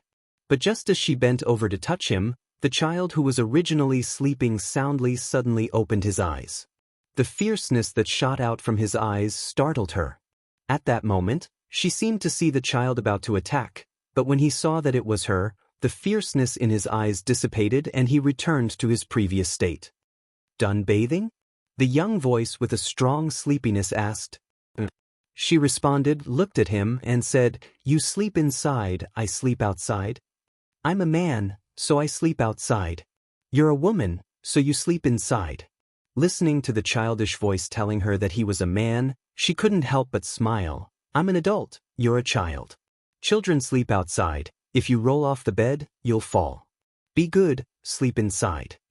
Seeing this, he thought for a moment before moving in. Then he patted the place where he slept. I've already warmed the bed for you. Go to sleep. The corner of her mouth twitched. She glanced at him before lying down and asking, Who taught you that? You even know how to warm a bed?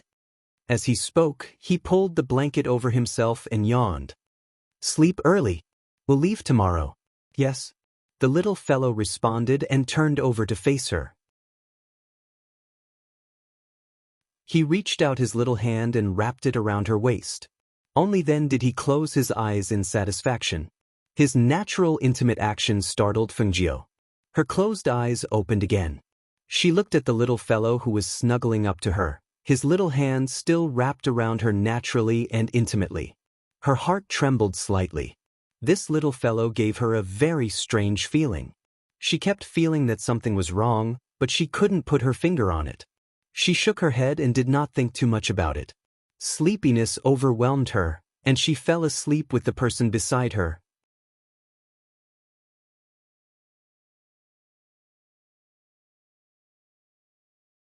Chapter 830.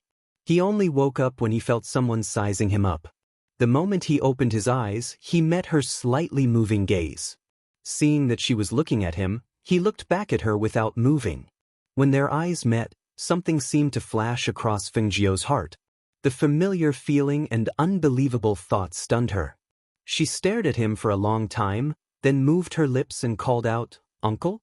The little fellow's eyes moved slightly, but he did not respond. He continued to look at her with his pitch-black eyes. "Xinyuan Mose?"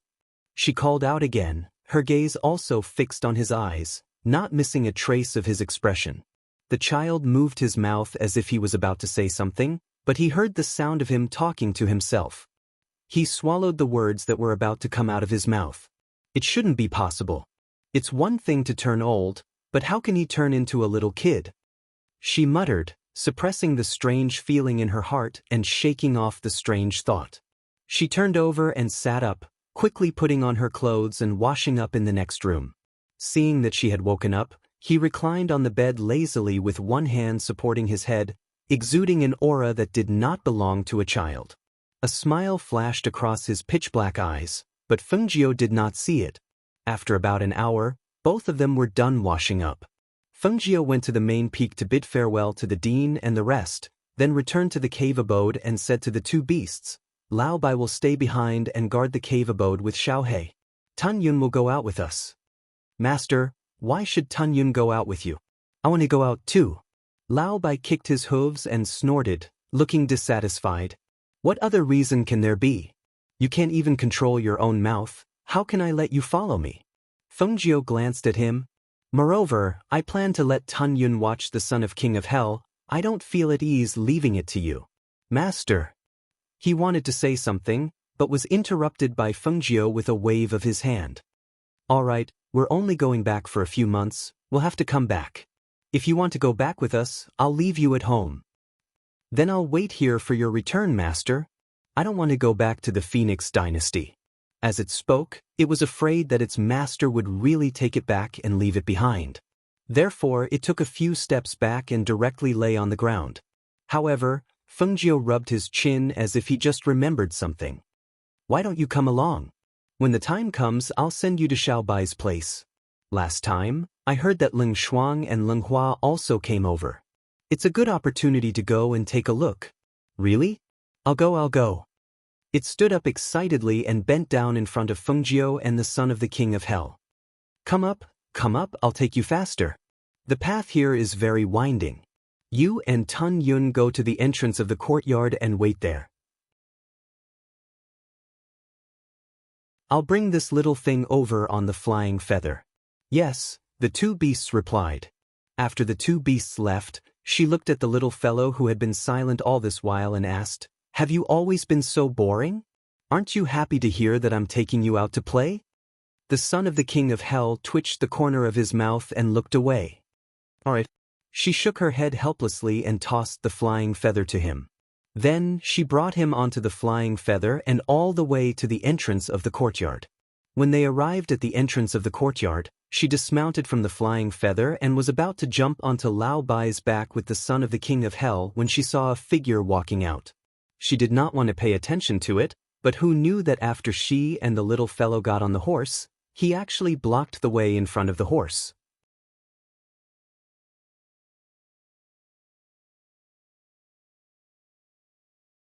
Chapter 8:31. Enchanting stood in front of the horse and looked at Fengjiu, who was sitting on the horse. When his gaze swept past the little boy's face, his expression changed slightly. "What does it have to do with you?"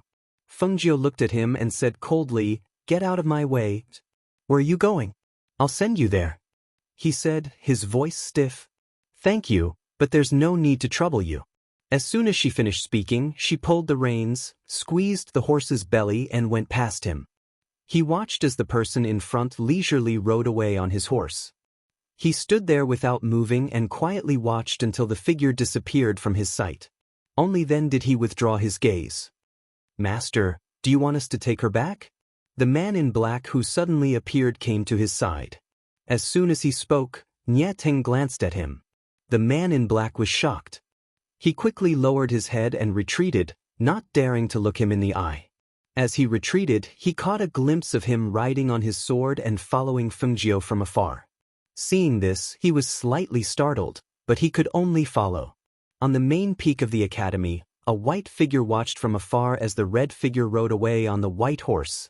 As for Ouyang Xiu, he hadn't even been able to touch the corner of Feng Jiu's robe before he was defeated, and he even had to acknowledge Feng Jiu as his master. This made the 10 of them very angry, and also stimulated Ouyang Xiu's desire to practice cultivation. He had originally planned to go back, but the crushing defeat caused him to bury his heart in cultivation, and he decided not to go back. What do you think he's doing? He's been following us all the way. Lao Bai walked with his hooves and looked back at Enchanting, who was following them from afar. He was very puzzled. It was difficult to understand the thoughts of humans. As the crown prince of Qingting, Enchanting wanted to forcefully take his master and marry her as his concubine. That scene was bloody. Who would have thought that he was following his master like a ghost now? What was he trying to do? Go on your way, don't worry about anything else. As Feng Jiu spoke, he reached out and took out a fruit from the space. He passed it to the son of the king of hell beside him and said, "This is for you." The little fellow closed his eyes and leaned into her arms. He didn't even look at her and said, "I'm not eating." "You little brat, you're quite picky." She didn't mind. If he didn't eat, she would eat. However, she saw that the little fellow in her arms was not fixed in time. He was either turning his head, moving his body, or adjusting his sitting position. "What's wrong? Are you uncomfortable sitting there?" she asked as she ate the fruit, holding his waist with one hand to prevent him from falling off the horse. "Why are you flirting everywhere?" He suddenly opened his eyes and asked. His delicate little face was filled with unconcealable distress. Feng Jiu was stunned. Womanizing? I don't. She didn't have the time for that. No? Then why did this guy follow them? And what's up with that gigolo? The way he looks at you doesn't seem right. He was like a jealous husband who had knocked over a jar of vinegar, refusing to let go. It would be fine if he looked like an adult, but he looked so small. She couldn't help but laugh when she heard his words and looked at his expression. "You're quite a busybody. Tell me, are you really only 3 or 4 years old?" Her eyes were filled with suspicion. She felt that even if a 3 or 4-year-old child was more intelligent, it was impossible for him to be so intelligent. Those people are an eyesore.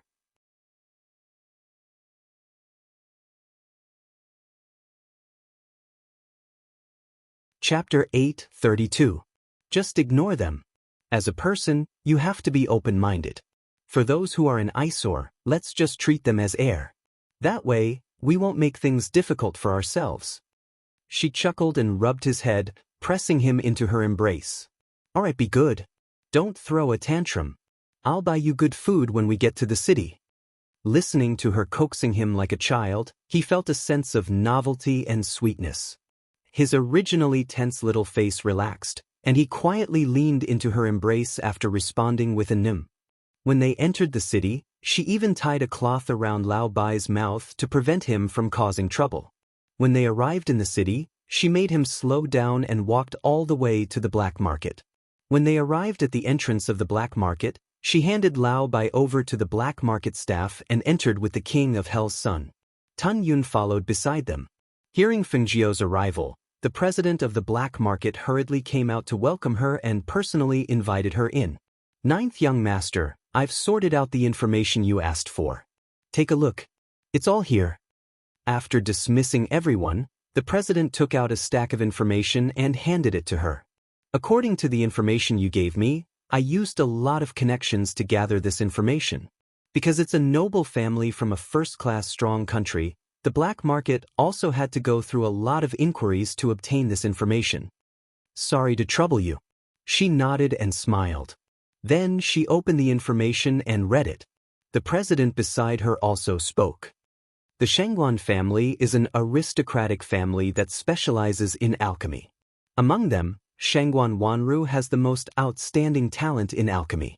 However, Shangguan Wanru lives in seclusion in the Shangguan family. It can be said that some of the children in the Shangguan family have never seen someone like her. He paused and said, "We've asked around. From the information, we're guessing that Shangguan Wanru might be imprisoned." Hearing his words and looking at the information, Feng Jiu's expression darkened. Most of the information recorded on the Shangguan family's foundation but there were only a few words about his mother, Shangguan Wanru. It was clear that if the people from the black market were not investigating, this information would not have been known by outsiders. Shangguan Wanru has never married. Some people say that the Shangguan family is reluctant to marry off the daughter of a high-level alchemist and wants her to be used by the family. As far as we know, many people have come to the Shangguan family to ask for Shangguan Wanru's hand in marriage, but they were all rejected by the Shangguan family. Because she rarely appears in front of people, coupled with the Shangguan family's deliberate actions, people gradually forgot about Shangguan Wanru. Feng Jiao put away the information and said to the black market's president, "Other than the information, I also have a few bottles of potions and a pill for you to auction off. I wonder what kind of medicine it is? What kind of pill?" His eyes lit up. The ghost doctor's items were always extraordinary. He knew that she was learning alchemy. Could it be that she could produce pills in a short year? She took out 3 bottles of potions and placed them on the table. Then she took out another bottle and said, "The potions are for advancement. 2 of them can help Golden Core practitioners break through, while the other bottle is only suitable for nascent soul practitioners. As for this bottle, there's only 1 pill in it. It's a newly refined beauty pill."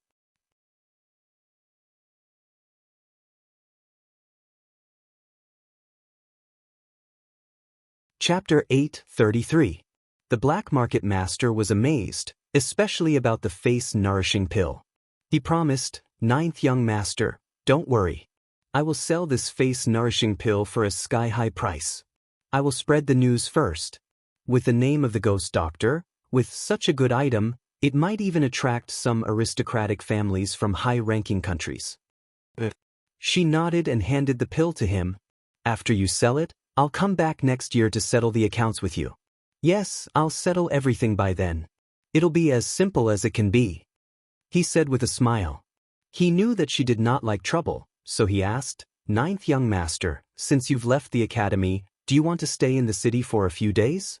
I can arrange a place for you to stay. No need, we'll walk around." She shook her head and left with the son of the king of hell after settling the matter. The chubby Tun Yun followed behind them. She brought the son of the king of hell to a restaurant for a meal and bought many pastries and fruits for the journey. Finally, she rode on Lao Bai and headed to the next place. 2 days later, Feng Jiao shook off Nye Teng, who had been following them, and brought the son of the king of hell to an inn. Not long after, Du Fan and Bai Xiao came to the inn and saw her by the window on the 2nd floor. After the two bowed, their eyes naturally fell on the son of the king of hell, who was wearing a small black robe and had a delicate face. They looked at him curiously. Both of them did not expect that she would bring a child with her. Moreover, where did this child come from? "I'll take a look at the place you chose this time. Let's go. Lead the way." She held the son of the king of hell's hand and went downstairs. She said to Bai Xiao, "Lao Bai is in the stables at the back. Go and bring him out." Bai Xiao was delighted when she heard this. "Okay, I'll go and take a look." Because he was worried that she would really kick him out, he had been training hard for the past few months. His hard work paid off. After a few months of hard work, he managed to reach the 4th level of his family's beast taming technique. Now, he could control all spiritual beasts below the 9th level. Du Fan led Feng Jiao away while Bai Xiao went to the back to get Lao Bai. He had not seen his old friend for a long time and was extremely excited to see him again. "Old Bai, I heard that you can speak? I haven't seen you for so long, but you've become much thinner than before. However, I've heard about you from the young master. You've done well." He patted its head and let it out while it shook its tail excitedly. "Let's go back to the top of the mountain. Master said that in order to prevent you from always causing trouble, we can't untie the rope in your mouth until we reach the place." As he spoke, he pulled it out. They flew directly after they left the city. Seeing this, Bai Xiao flipped over and rode on Lao Bai's back. "Lao Bai, let's catch up with him. Let's go." He shook the rope and clamped his legs together.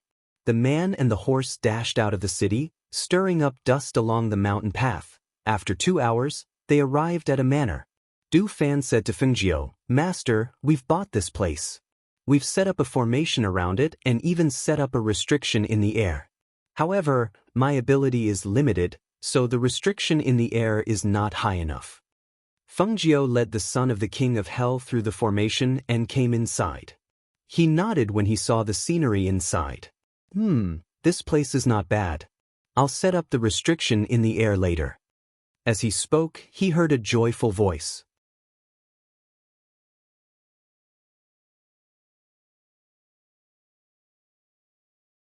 Chapter 8:34.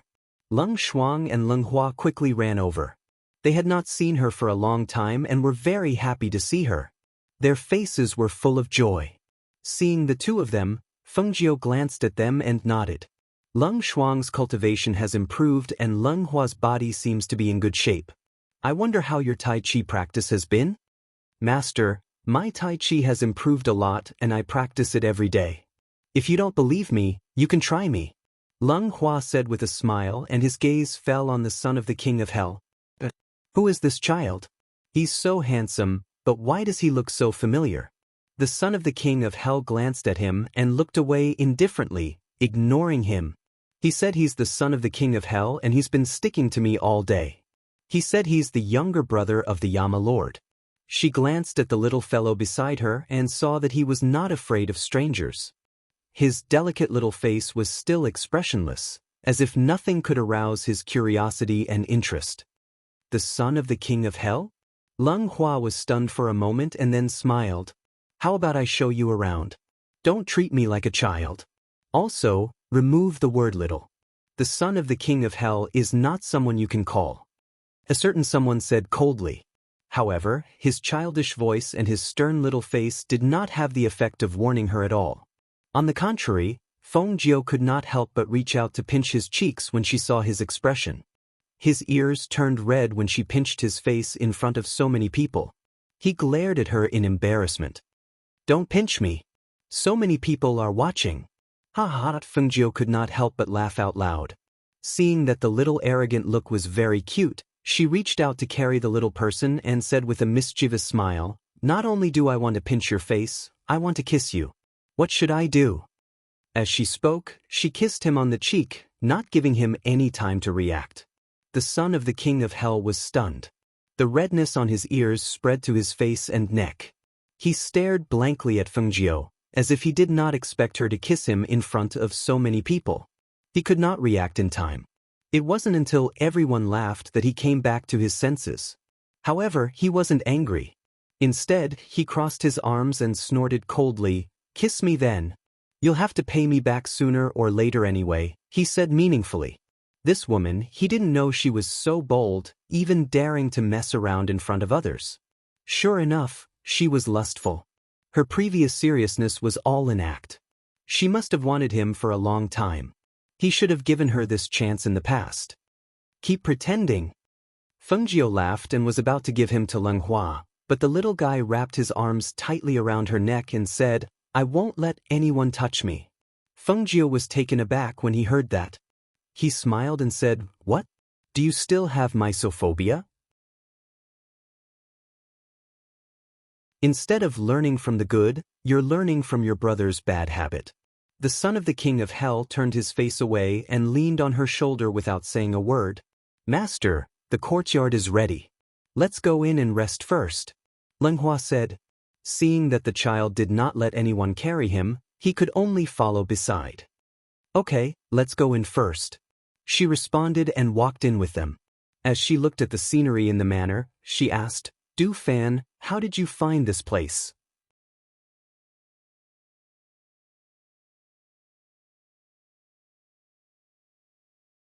Chapter 8:35. Fengjiu nodded and chatted as they walked. When they arrived inside, he asked, "Did Luo Yu and the others go on a mission? Why don't I see them?" Xiang Hua took them on a mission and went out. "They'll probably be back in 2 days," Du Fan said. After they sat down in the hall, Leng Shuang served them tea. After their Tianyuan palace was reorganized, there weren't many people. Although there were former people who wanted to follow them, they all felt that they couldn't accept them after an investigation. Therefore, there weren't many people here, only the few of them and the 8 Phoenix Guards. Although there weren't many people, each of them was worth 10 people. Xianghua took them on missions and made a name for themselves. In just a few months, whether it was assassination or other missions, they did well. Now, their orders were already scheduled until June next year. Therefore, they also felt that they could have people who wanted to join the Tianyuan Palace, but they couldn't just let anyone join. Did you personally send the medicinal pills I asked you to send to the 100 Years Mountain? She took a sip of tea and asked again. Yes, I personally handed the medicinal pills to Miss Wan Yen. She was very happy when she received the medicinal pills and even sent a box of gifts over. I originally wanted to send a letter to inform Master, but I thought that Master would also be here today, so I didn't say anything. She nodded. Xianghua is in charge of external affairs and you're in charge of internal affairs. He's really good.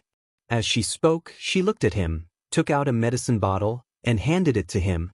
This is a foundation-building pill. You've stayed at the peak of great spiritual master for a long time, so it's time to advance. When Du Fan heard this, his eyes were filled with surprise. Thank you, Master. Do your job well, and you won't be short of benefits in the future, she said with a smile. Yes, this subordinate will definitely not disappoint Master's expectations. He held the pill bottle in his hand, his heart filled with excitement.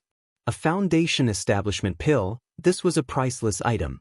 Back then, Xianghua was betrayed for a foundation establishment pill, but when it came to his master, he was casually given it to him. He knew that following his master was the best choice he had ever made. Young master, we're back too. Bai Zhao's voice came from outside. Not long after, he strode in. Upon seeing Bai Zhao, Fengjiu said, "It's good that you're back. I want to see your beast-taming skills. If they don't satisfy me, you know what to do." "Yes, young master, don't worry. I've been practicing the art of taming beast for the past few months. In addition to my own exploration, I can handle any spirit beast below the 9th level." His words were filled with confidence. He was indeed in high spirits compared to a few months ago. "Yes, master." Du Fan said, Bai Zhao's beasts have indeed improved rapidly. Every time Xianghua and Luo you go out on a mission, they'll bring back a spirit beast for him. There are even ferocious beasts that are kept in the forest behind us. He can even tame them. She nodded and smiled. "Let's go. Since we're free now, I'll go and see how you tame your beasts." She gestured and got up. She was really curious about beasts. After all, as far as she knew, there were more beast tamers than beast tamers. Only some ancient families had the beast taming art. This was also the reason why she wanted to recruit Bai Zhao after learning from him that he came from a family of beast taming arts. Okay. Bai Zhao nodded confidently and went to the forest behind her.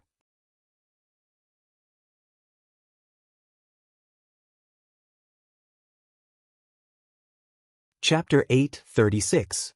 Fengjiu and the rest did not go near the forest at the back of the mountain. They watched as Bai Zhao walked into the forest and stopped about 100 meters away. She then took out something, and the sound of a musical instrument could be heard. The voice slowly spread out with Bai Zhao as the center. When the voice spread out, there was a faint flow of air that was visible to the naked eye. It was like ripples in the water, spreading out in circles. They did not feel anything when they heard it, but Tun Yun, who was lying on the grass beside them, straightened up when it heard the sound and looked at Bai Zhao. Noticing Tun Yun's strange behavior, Fengjiu's eyes flickered, and his gaze fell on the front. Within a few breaths, more than 20 spirit beasts and ferocious beasts ran out from the forest. These spirit beasts and ferocious beasts seemed to have lost their drive and bloodthirsty nature. They came over ferociously and circled around Bai Zhao, growling softly. One of the ferocious beasts even lowered its body to let Bai Zhao sit on it. Bai Zhao rode the ferocious tiger to Fengjiu while blowing the beast-taming art. She removed the thing from her lips and looked at Fengjiu with a smile. "Young master, I can tame beasts below the 9th level, but I have to cultivate my family's beast-taming technique to the 6th level for beasts above the 9th level."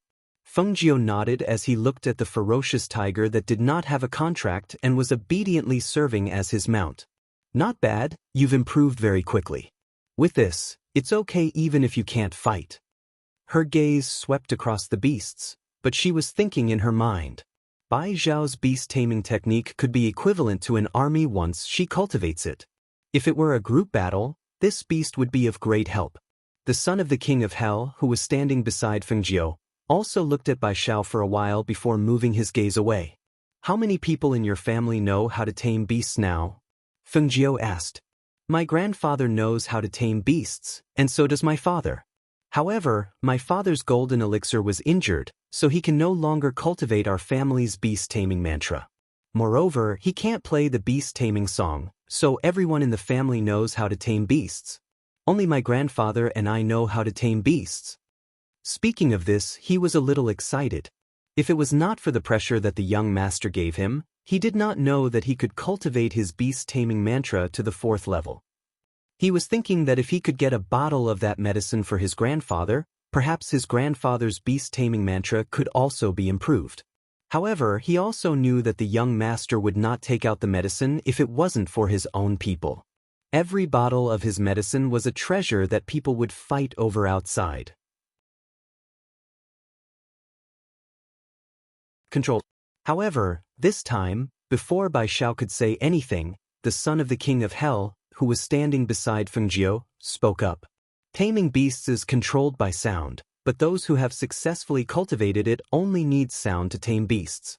They don't need the assistance of musical instruments. People like him should be at the lowest level of the beast-taming mantra, so they need musical instruments to control them. Hearing this, Fengjiu looked at him in surprise. You know? Then he thought for a while and nodded. That's true. What doesn't the 8 great empires have? They should also have beast-taming aristocratic families, right?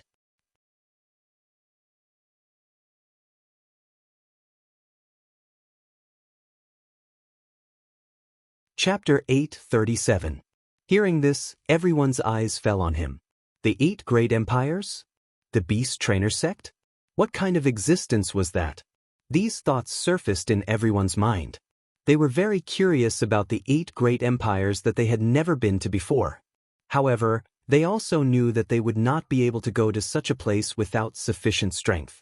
They knew very well that if their master went there in the future, they might not be able to go there as well. Without sufficient strength, they would not be able to survive in such a place. After staying in the manor for a few days, Fengjiu set up a new air ban and strengthened the protection of the array around the manor. Seeing that Luo Yu and the rest had not returned, he left Lao Bai behind and only brought Leng Shuang and Leng Hua, the son of the king of hell, and Tun Yun out of the manor. They only returned to the Phoenix dynasty when the new year was approaching. In the palace. Feng Shao, did little Feng say when she's coming back? Old Master Feng came to the palace with his hands behind his back. Feng Shao, who was busy with work, looked up. Seeing that it was the old master, he put down his work and stood up with a smile. Father, don't worry. Xiao Jiao should be back for the new year. There are still 2 days before the first day of the new year, so it should be within these 2 days. Send a few people to wait at the city gate. If they see her coming back, they can inform me. I don't have to keep waiting like this. The old master paced back and forth as he said, I wonder how long she'll be staying this time? She's been away for a year. I wonder if she's lost weight. Seeing this, Feng Shao smiled and said, Father, don't worry about Xiao Jiao. You should take care of mother. She's about to give birth, so don't forget to leave her side. Thinking that he would have a younger brother or sister soon, and that the younger brother or sister would be more than 10 years older than his daughter, he had mixed feelings. He was emotional and happy at the same time. He did not expect that he would have a younger sister-in-law after living for so long. This feeling was really novel. It's okay. She has calculated. She should be giving birth after the new year. He waved his hand and said, What's more, we've already prepared the midwife and everything. It's foolproof. I wonder if they told Xiao Jiao the good news. Does she have an aunt or uncle now? Feng Shao laughed. The old man also smiled awkwardly. His face was a little hot. She was already so old, yet she still wanted to have a child. Speaking of which, her shamelessness was a little that then I'll go back first. Remember to tell me when little Feng comes back. As he spoke, he hurriedly turned and walked out. When Feng Xiao saw this, he shook his head and smiled. He walked out with his hands behind his back. Just as he was about to call the Phoenix Guard to wait outside the palace gates, he saw a Phoenix Guard rushing over. Master, eldest miss, and the others have returned. The middle-aged Phoenix Guard smiled happily and said, "They are already at the entrance of the palace. I saw them from afar and came in to report." Hearing this, Feng Xiao was overjoyed. Good. It's good that they're back. As he spoke, he strode out. At the entrance of the palace, Feng Jiao and the others walked in together. She, who was walking in front, saw her father striding out to welcome them from afar. When she saw him, she could not help but reveal a gentle smile on her face. Her heart also softened.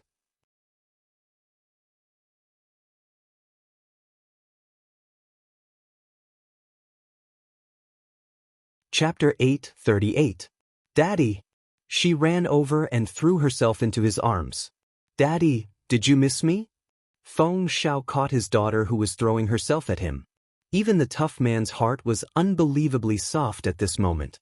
He gently patted the head of his daughter in his arms and said with a smile, "Yes, ever since you left home, I've been thinking about when you'll come back. I've been looking forward to it. Finally, you're home. Let's go. Daddy will get someone to cook your favorite dishes to welcome you back." Behind them, the son of the king of hell walked over slowly with a straight face. He looked at the father and daughter who were hugging each other. Although they were father and daughter, he still felt that they were an eyesore. However, he did not say anything. He was just unhappy and his face was dark. Who is this child? Why does he look like... Feng Xiao was about to say that he looked like the king of hell when he saw the child walk forward and tug at the corner of his daughter's clothes. What's wrong? Feng Jiao looked down and asked. The son of the king of hell stretched out his hands. He did not say anything, but his meaning was obvious. He wanted her to carry him away. Seeing this, Feng Jiao smiled and said, "Daddy, he said that he's the younger brother of the Yama Lord. His name is the son of the king of hell and he's been following me recently." As soon as she finished speaking, she looked at the child who stretched out his hands and asked her to carry him. She smiled and said, "You want me to carry you? Sure, we'll talk about it after you catch up with me." A burst of laughter rang out and a flash of red clothes flashed past. The person who was originally standing in front of her had already rushed forward and headed towards the palace. Seeing his daughter running towards the palace, Feng Xiao shook his head and smiled at the little fellow. Come, I'll carry you." Just as he stretched out his hand, he saw the child widen his eyes. The small figure rushed forward like the wind and chased after his daughter.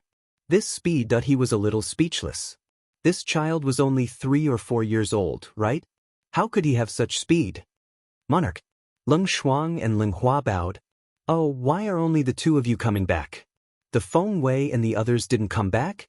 He was a little surprised. Not only did the Feng Wei not come back, but Lao Bai also didn't come back.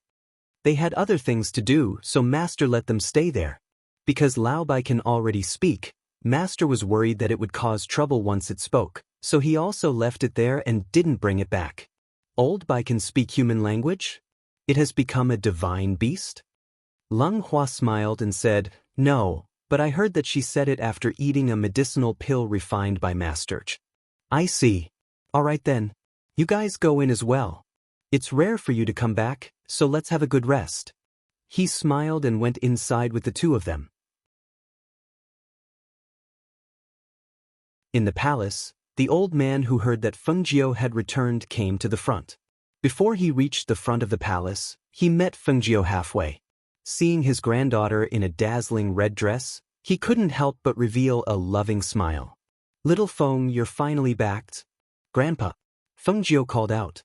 He looked at his middle-aged grandfather and saw that his face was ruddy and healthy.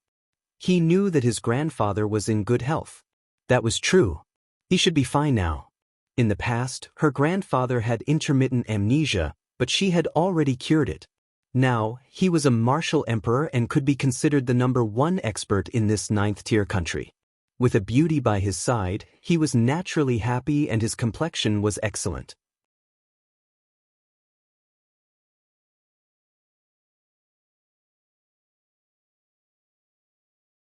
Chapter 839. It's the new year. How can I not come back? Moreover, I heard from Lung Shuang that grandmother is pregnant. Of course, I have to come back. She smiled and held his hand.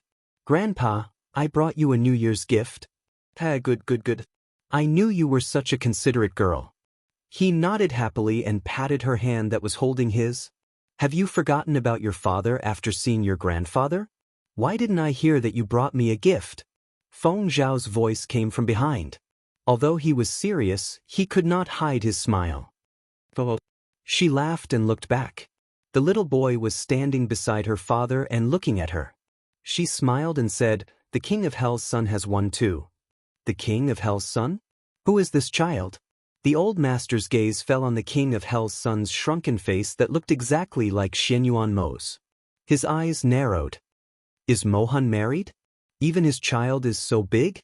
His face darkened. Seeing such a child, he instinctively thought that Ling Mohan might be married. Otherwise, where did this child who looked exactly like him come from? Grandpa, I'm his younger brother, not his son. He hasn't married her yet. How can he have a son? The little boy bowed to old Master Feng like a little adult. As he spoke, his gaze fell on Fengjiu. Hearing this, the old master's face softened. Younger brother? It's good that you're not his son. If he's secretly married someone else, don't expect me to marry my granddaughter to him. Don't worry, Grandpa. It won't happen, the young voice assured. Hearing this, everyone had different thoughts. They could not help but look at him again. However, they saw his small body standing upright with a serious expression. Under the low-key but luxurious little black robe, no one could find any fault with him. He was so elegant and noble that it made people admire him. Come, Grandpa will carry you. He bent down and reached out to carry him. Unexpectedly, the little boy took a step back and shook his head. He said with a serious face, I don't need anyone to carry me. Hearing this, other than the old master, the others were slightly stunned. Then they could not help but laugh. He did not need anyone to carry him, not that he did not need anyone to carry him. The group of people walked and chatted as they walked towards the old master's palace. When they arrived at the palace, they finally saw Su Shi, who was pregnant and full of motherly love. Grandmother. Feng Nine stepped forward with a smile and bowed. Her smiling eyes fell on her belly. Grandmother, are you going to give birth soon? Feng Girl came back. Su Shi smiled as she held her hand and sat down. She smiled and said, she should be giving birth after the new year. Then I'll stay until grandmother gives birth to little uncle, she said with a smile. If you're not in a hurry to go to the academy, you can stay at home for a few more days. Your grandfather often talks about you. He said that you've been away for a year. He's never been away from home for so long. He's always worried that you don't have enough to eat and get bullied outside. Hearing this, she laughed. I've always been the bully. Who can bully me? This child is so good-looking. He should be 3 or 4 years old, right? She looked at the son of the King of Hell who was standing quietly at the side. As she was about to become a mother, she was especially fond of children. You're tuning in to the Dreamy Chapters YouTube channel. We're so grateful for your support, and don't forget to subscribe to join us on this incredible journey through captivating stories. Your generosity through donations truly makes a world of difference, as it's the primary source of revenue that allows me to expand and enhance this channel for you. Thank you from the bottom of my heart for being a part of this adventure.